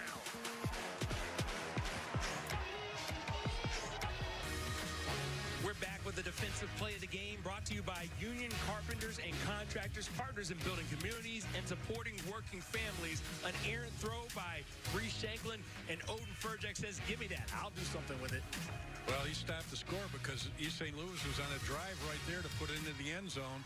So it was a combination of a little bit of an overthrow, but good pressure by the defensive front, and then good double coverage by the secondary of Fenwick. If the ball finds you as a defensive back, just hold on. Well, make the catch. It's a more difficult catch running at the ball than it is running away from the ball. It's a whole different kind of dynamic. Going up against the grain, if you will, and that's something that Fenwick has done all day as they find themselves up by 7 on East St. Louis. They had the lead early in the second half, and now almost tripped up, bouncing to the outside, can't find run to room. Now losing even more yardage, and let's see where they mark the forward progress. Back at the 40, it's a loss of 6. Tillman on the carry. Several Fenwick Friars getting arms on Amir Tillman. This is a great job of bouncing it further outside and the pursuit coming in to help. And we see there, as Mike Murphy was one of the guys in on the tackle, along with Liam Cahill. And Cahill able to help bring him down and throw them for a loss. And we've seen these behind-the-chain situations not go well for East St. Louis on a number of occasions in this game. Well, that's very true. There's a couple times that Fenwick did not take advantage of having him in these positions. I think we're going to get a timeout for East St. Louis right now. And the Flyers now down to their last timeout here in the second half. This is another dynamic that we could be looking at when there's only a couple minutes left in the ball game. Those timeouts are very crucial near the end of a ball game, especially when you're in a tight ball game like this is going to be. In this game, coming into the fourth quarter, through 3 quarters of play, Fenwick had run 25 plays. East St. Louis had run 62 plays, yet still found themselves down by a touchdown. That's amazing. It's an amazing statistic. Also, first downs, 22-8 in favor of East St. Louis. And you go back to how this game started, and that might be one of those moments that haunts East St. Louis because of the fact that they went 3 and out and then didn't get a punt off. Set up Fenwick with the first and goal from the 4-yard line. They score immediately. In fact, they've had 2 drives in which they were one-play drives. That's one of them. The wind is doing things here at Illinois State. 2nd and 16 from the 40 now. Johnson Cook in the backfield. He'll be a receiver on this play. Reese Shanklin staying alive. Throws it down the field. Connects with his receiver. Not quite a first down, but Ahmad Sharp gets the bulk of it, and it'll be 3rd and very short. Good job by Reese Shanklin keeping the play alive. He's looking, he bounces outside. Now that's crucial because there was good pressure on the inside, but he's a good enough athlete to just take 2 steps, get right outside the pocket, and deliver the football on the money for a big first down again for East St. Louis. They seem to always find a way. Now it's just 3rd and short. Not a first down, but 3rd and short. Johnson Cook is back there, and Johnson Cook is going forward. Stood up, though, at the 25-yard line. He didn't get the first down. It's going to be 4th and 1. Good job by the front. Fenwick's defensive front. Mbwe and Leone did a nice job, and Cahill and Monahan and Murphy, the linebackers, coming up to fill. Fenwick's really played good team defense today. It has taken a village, and a village has showed up and responded. And now on 4th and 1. Shanklin waiting for the signal from the sideline. Johnson Cook in the backfield with him. Almost lost it. Gets it out to Sharp. Rolls forward, gets the first down, and Moore still on his feet all the way to the 15-yard line before finally being taken down by Fran Madden. It's a pickup of 10. I think on the initial hit, if they brought him down, it wouldn't have been a first down.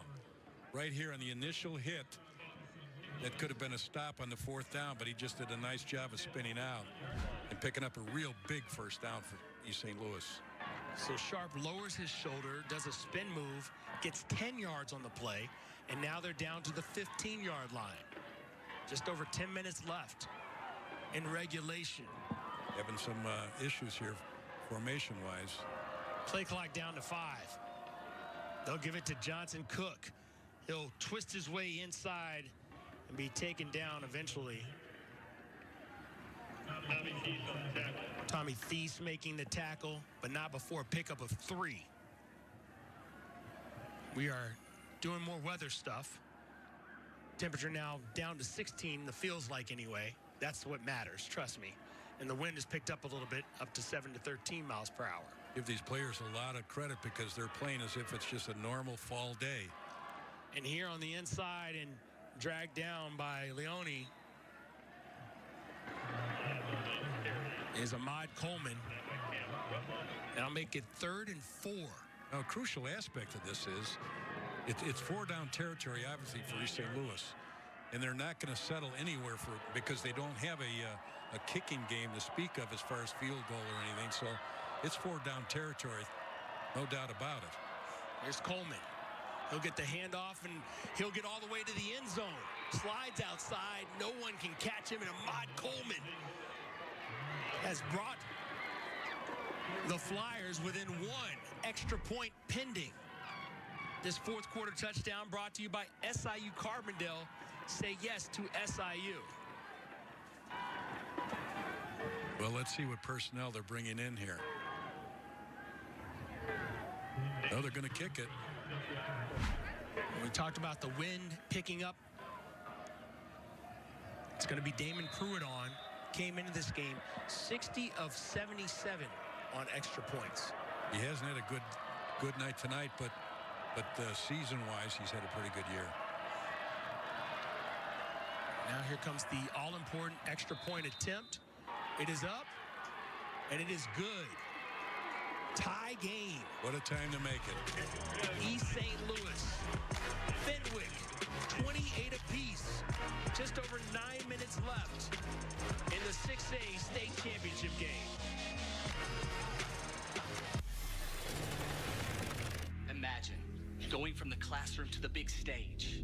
This territory, this place, our home, isn't just for learning, but for understanding the very power of what imagination actually means. A place where you can go from player to coach, from the ground to the sky.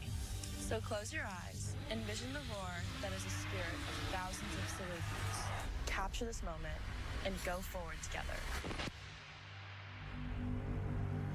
Save big on everything for your next project with Menards. Mastercraft has been making high-quality doors for more than 50 years. Choose from our huge in-stock selection or design your door your way with our free step-by-step design program. Get your door in 7 days or less. With so many styles and finish options, give your home the perfect makeover this holiday season. Get this ready-to-paint 6-panel door for only $89.99 now at Menards.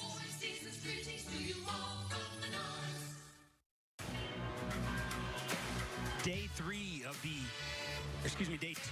the IHSA State Championships has not disappointed. A couple of great games, including St. Francis over Providence Catholic in the 5A state final game. That came down to the final minute. This one might as well. They're tied at 28 with 9:13 to play, East St. Louis and Fenwick. And then tomorrow, we move the party to DeKalb. Brother Rice against St. Rita. Old school Catholic League battle in the 7A state final. And then number 1 Mount Carmel tries to finish an undefeated season taking on Oswego in the 8A state final.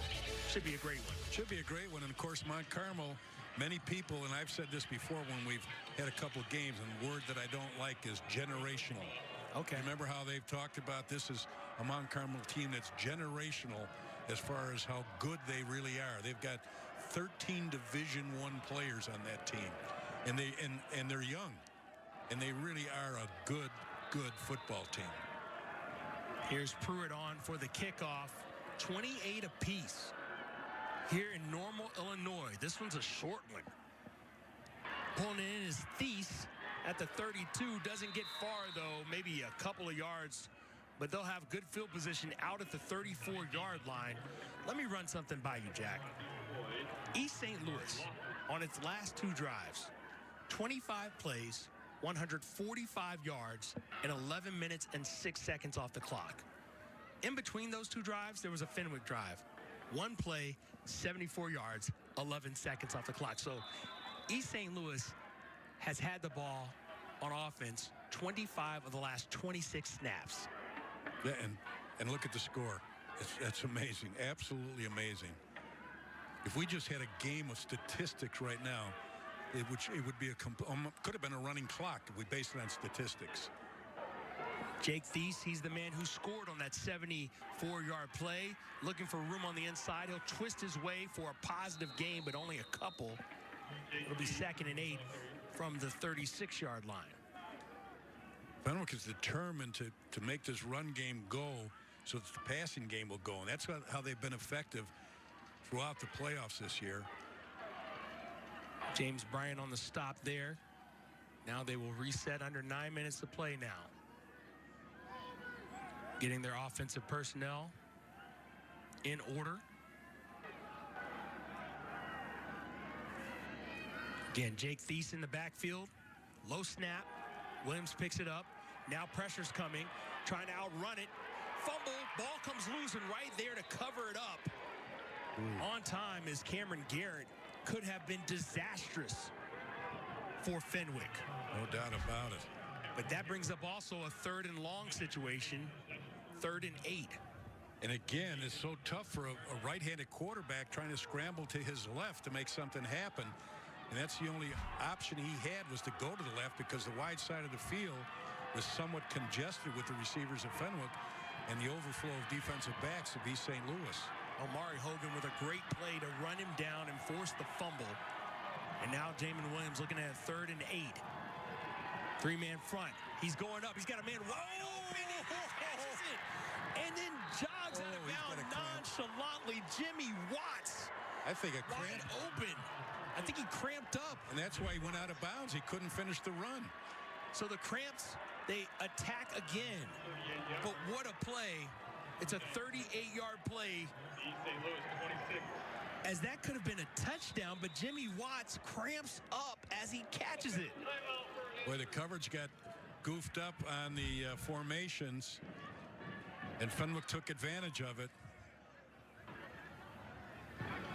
Give Jamin Williams a lot of credit to be able to spot him with the pressure he was under by not only the defensive linemen from East St. Louis, but the linebackers. You can see he stands right in there, even though he was getting pressure in his face. He's wide open, and all he just cramps up as he's looking to go in the end zone. Ooh. So, what a play by Jimmy Watts. 6'2", 175-pound junior. That's his 14th reception on the year. And that was a big one, maybe the biggest one he's had all season. Really has, and it's always interesting to sit next to the assistant coaches in the other booths, listening to some of the comments that they make. You know, oftentimes they're somewhat loud comments that we really would not want to have on the air. We don't have to wonder who's next to us, which team it is, because that about halfway through the game, you get an indication, depending on the outcome of a specific play. Exactly. 1st and 10 now for Williams. Jake Thies in the backfield. Pressure coming, gets it off to Thies. He's dragged down quickly. Nice tackle that time by Philip White. Now, Fenwick just needs to show poise here. Be patient, pick up proper yardage. Don't give up a play and not get anything out of it. Whether it be an incomplete pass or a negative run, they've got to make each play get some yardage. 2nd and 8 from the 24-yard line.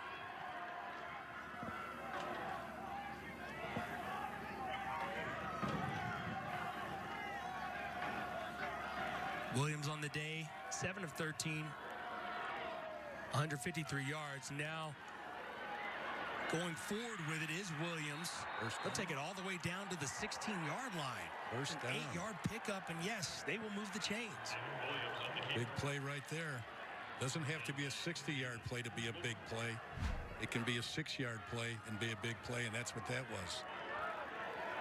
Just a little quarterback draw right there. Nice job by Williams, doing a late cheap hit right there that should have been a flag. Surprised officials didn't catch that. Omari Hogan makes the stop. Very active on this drive. Already forced a fumble, although East St. Louis could not recover it. Now they say the chains were not moved. It's going to be a 3rd and less than 1 at the 17.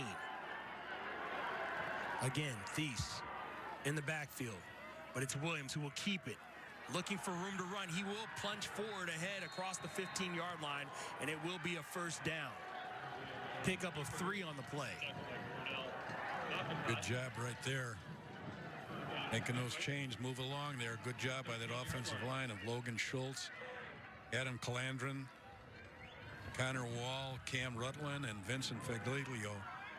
Nice job by those front 5.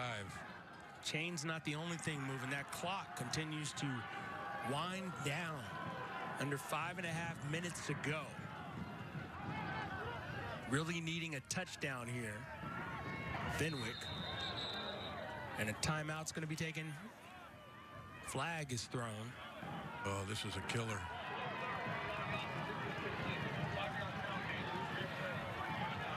False start on the center, Connor Wall. Oh, mama. Those are flags that are just drive killers. I believe that's only the 3rd penalty against Fenwick in the game. But it's a big one right now. So now it's Going to be a first down. Here's Williams again on the draw. Nothing to color in there besides white and orange all over. Big stop by Cornell McIntosh, who's headed to Northern Illinois University. The senior.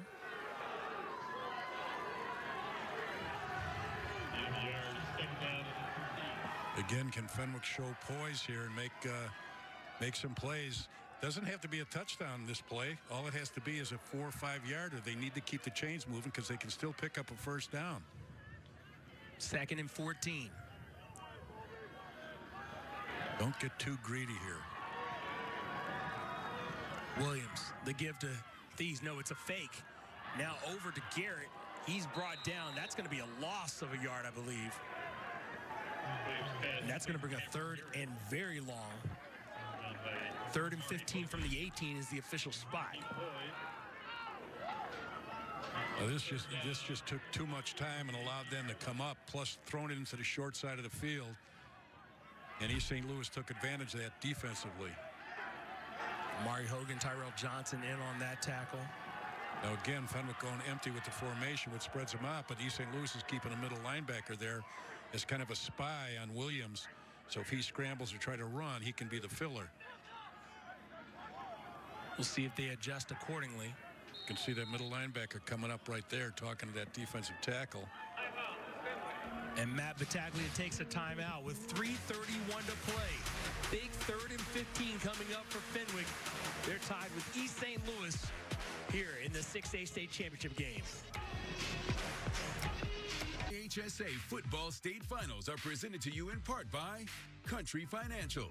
Worry less and feel more confident with insurance designed to meet your specific needs. Visit countryfinancial.com to experience more today.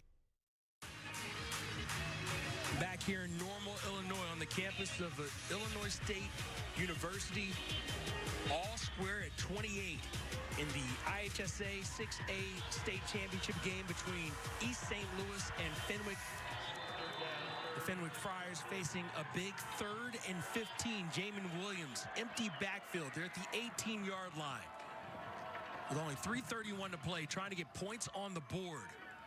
They've got a kicking game in their back pocket in the form of Noah Sir.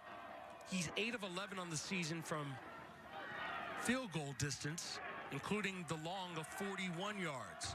He's a Northwestern commit. Here's Williams looking for somewhere to go and probably wanted more than that on 3rd down.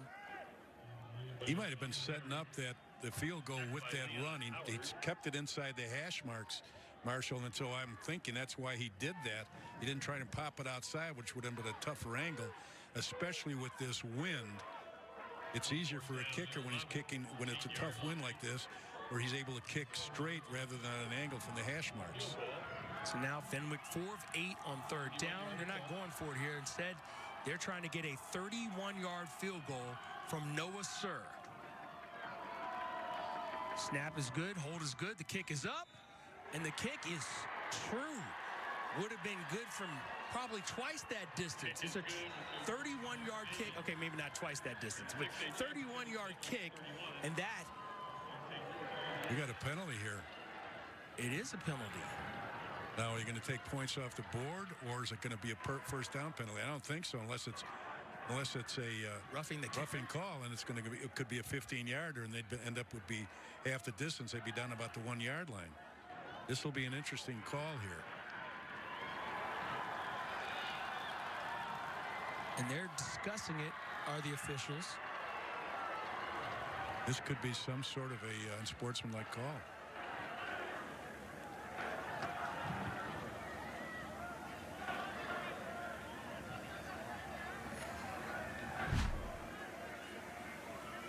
Let's take another look at what happened here. That's illegal. See, they can't do that. That's illegal right there. Coming over the top was James Bryant.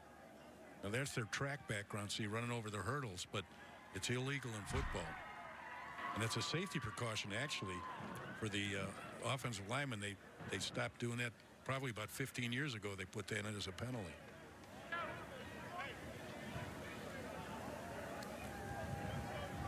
Waiting for an explanation. Coach Huckett's right out on the field. He's on the hash mark right there.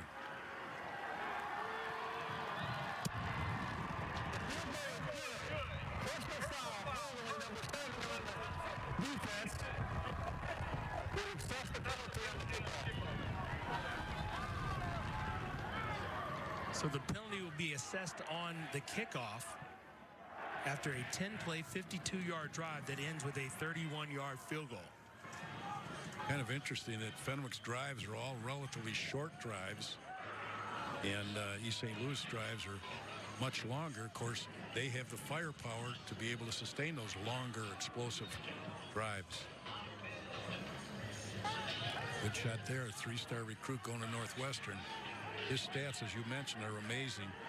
58 of 60 extra points, 8 of 11 field goals, and his long being 43 yards, so he didn't need to use his long here. His average has been, in punting, is 40 yards, with his long being 58 yards. So I guess he's a scholarship type of kicker.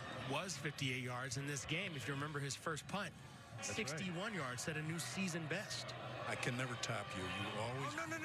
Well, I didn't mean to do that. You topped me with 61 yards, and I was giving you 50. 58.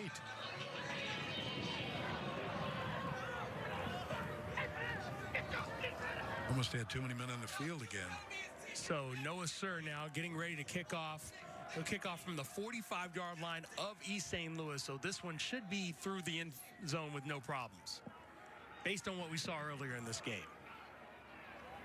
2:45 left on the clock. Well, I wouldn't want them to set up a return, so Coach had sure told them kick it through the end zone. And now they're going to kick what looks like an attempt at an onside kick. And now they've got better field position than they would have had. Surprising me. As they've gone through, and I would say the wind was a factor, but it looks like the wind is actually blowing with the kicker. That's what I think. That's why I thought it would just been a little chip shot for him to put it in the end zone. The last two kicks he had went out of bounds prior to it, but he was kicking into the wind. So that one is recovered up front.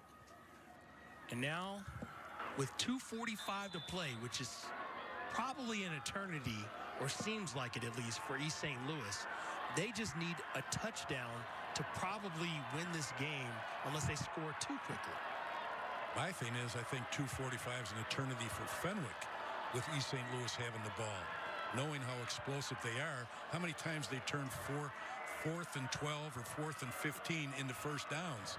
So you can never, ever be sure that you've got them down because they just are such a good football team. And now we got a penalty here. Too much time, I think. Yep. Delay a game. That is a tough way to start a drive, a delay of game on your first offensive play. So it'll be 1st and 15 from the 27 now.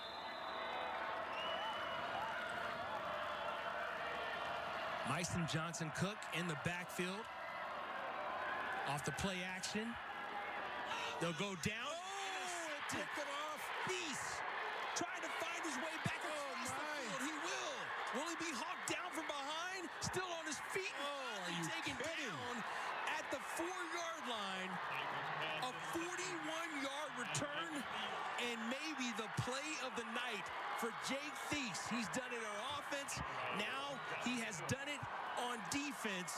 Thies, his team-leading 5th interception, and it could not have come at a better time. This is absolutely stunning. Stunning at what's going on here.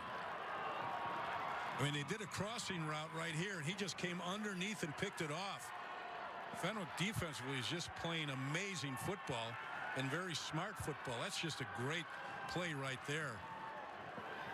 And East St. Louis is basically beside themselves as far as what has transpired thus far. What a play for Jake Thies. This really, we talked about earlier, Cary Grove and the big upset that they had against East St. Louis. This is, to me, even a bigger upset. And now Jake's brother Tommy will line up in the backfield alongside Jamin Williams on 1st and goal from the 3. Williams looking to get in. Gets stood up. Still on his feet, though. forward, and it's a touchdown. A group effort, much like what we've seen all day on defense, but this time on offense to get Jamin Williams across the goal line.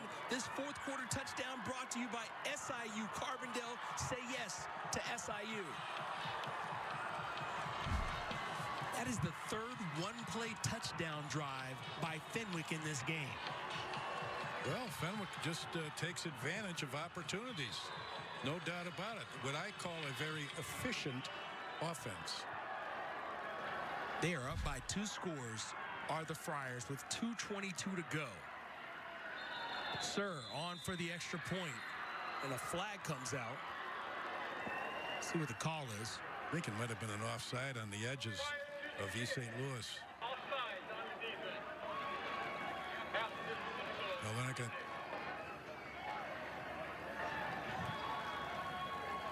So Fenwick, the kids are celebrating. They're getting it on their TikToks, Instagram Live. What is all that stuff? It's the new world. Jack, catch up. Catch up. I'm still trying to learn how to type. I think you've got the typing part down. I've gotten emails from you. You don't know how long it took me to write those, though. Extra point by Noah Sir is good. You got it on Monday, and I sent it on. I typed it on Sunday.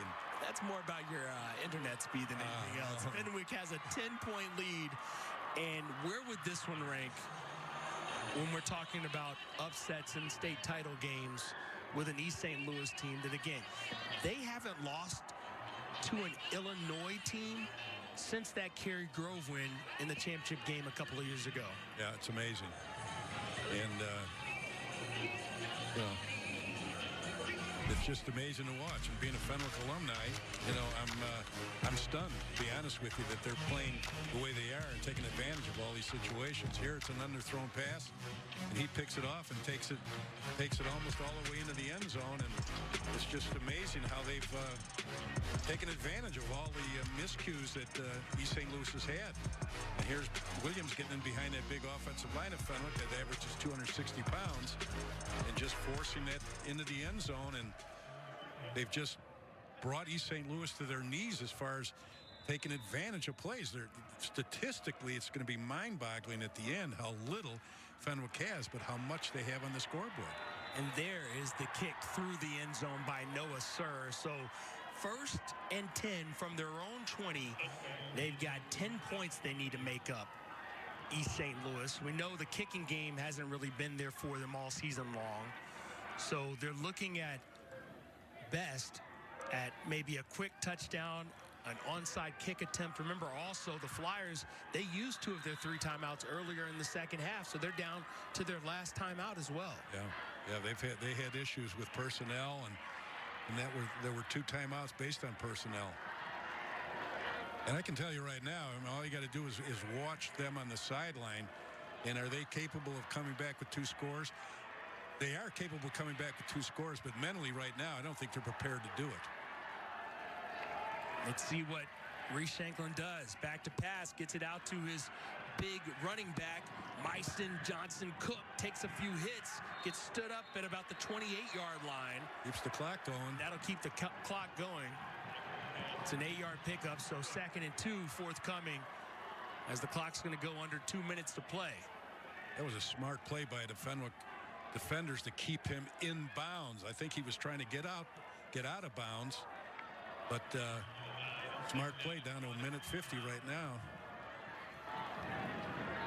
Shanklin, as the time continues to roll off the clock, looking for a quick hitter.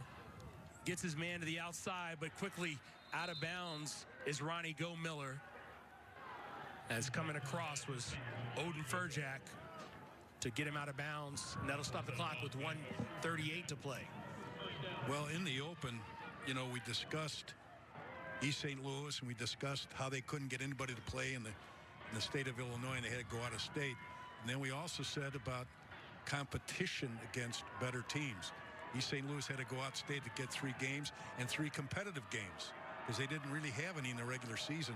Fenwick, on the other hand, has competitive games almost every week in the Chicago Catholic League. Here's Ronnie Go-Miller.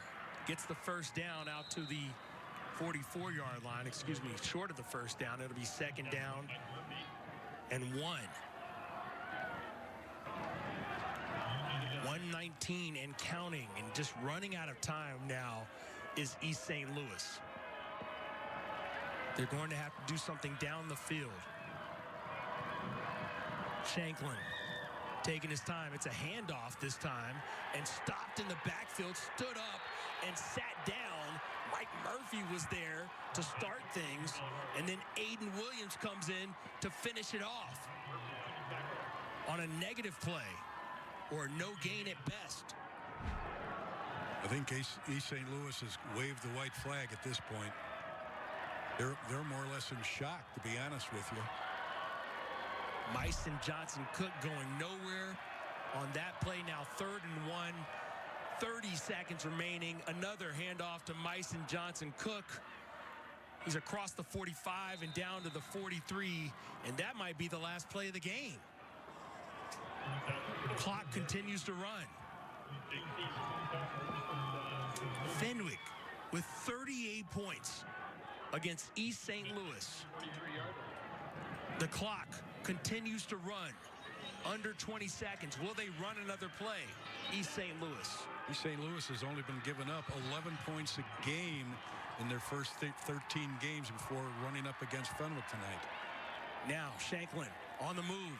Tripped up from behind and dropped.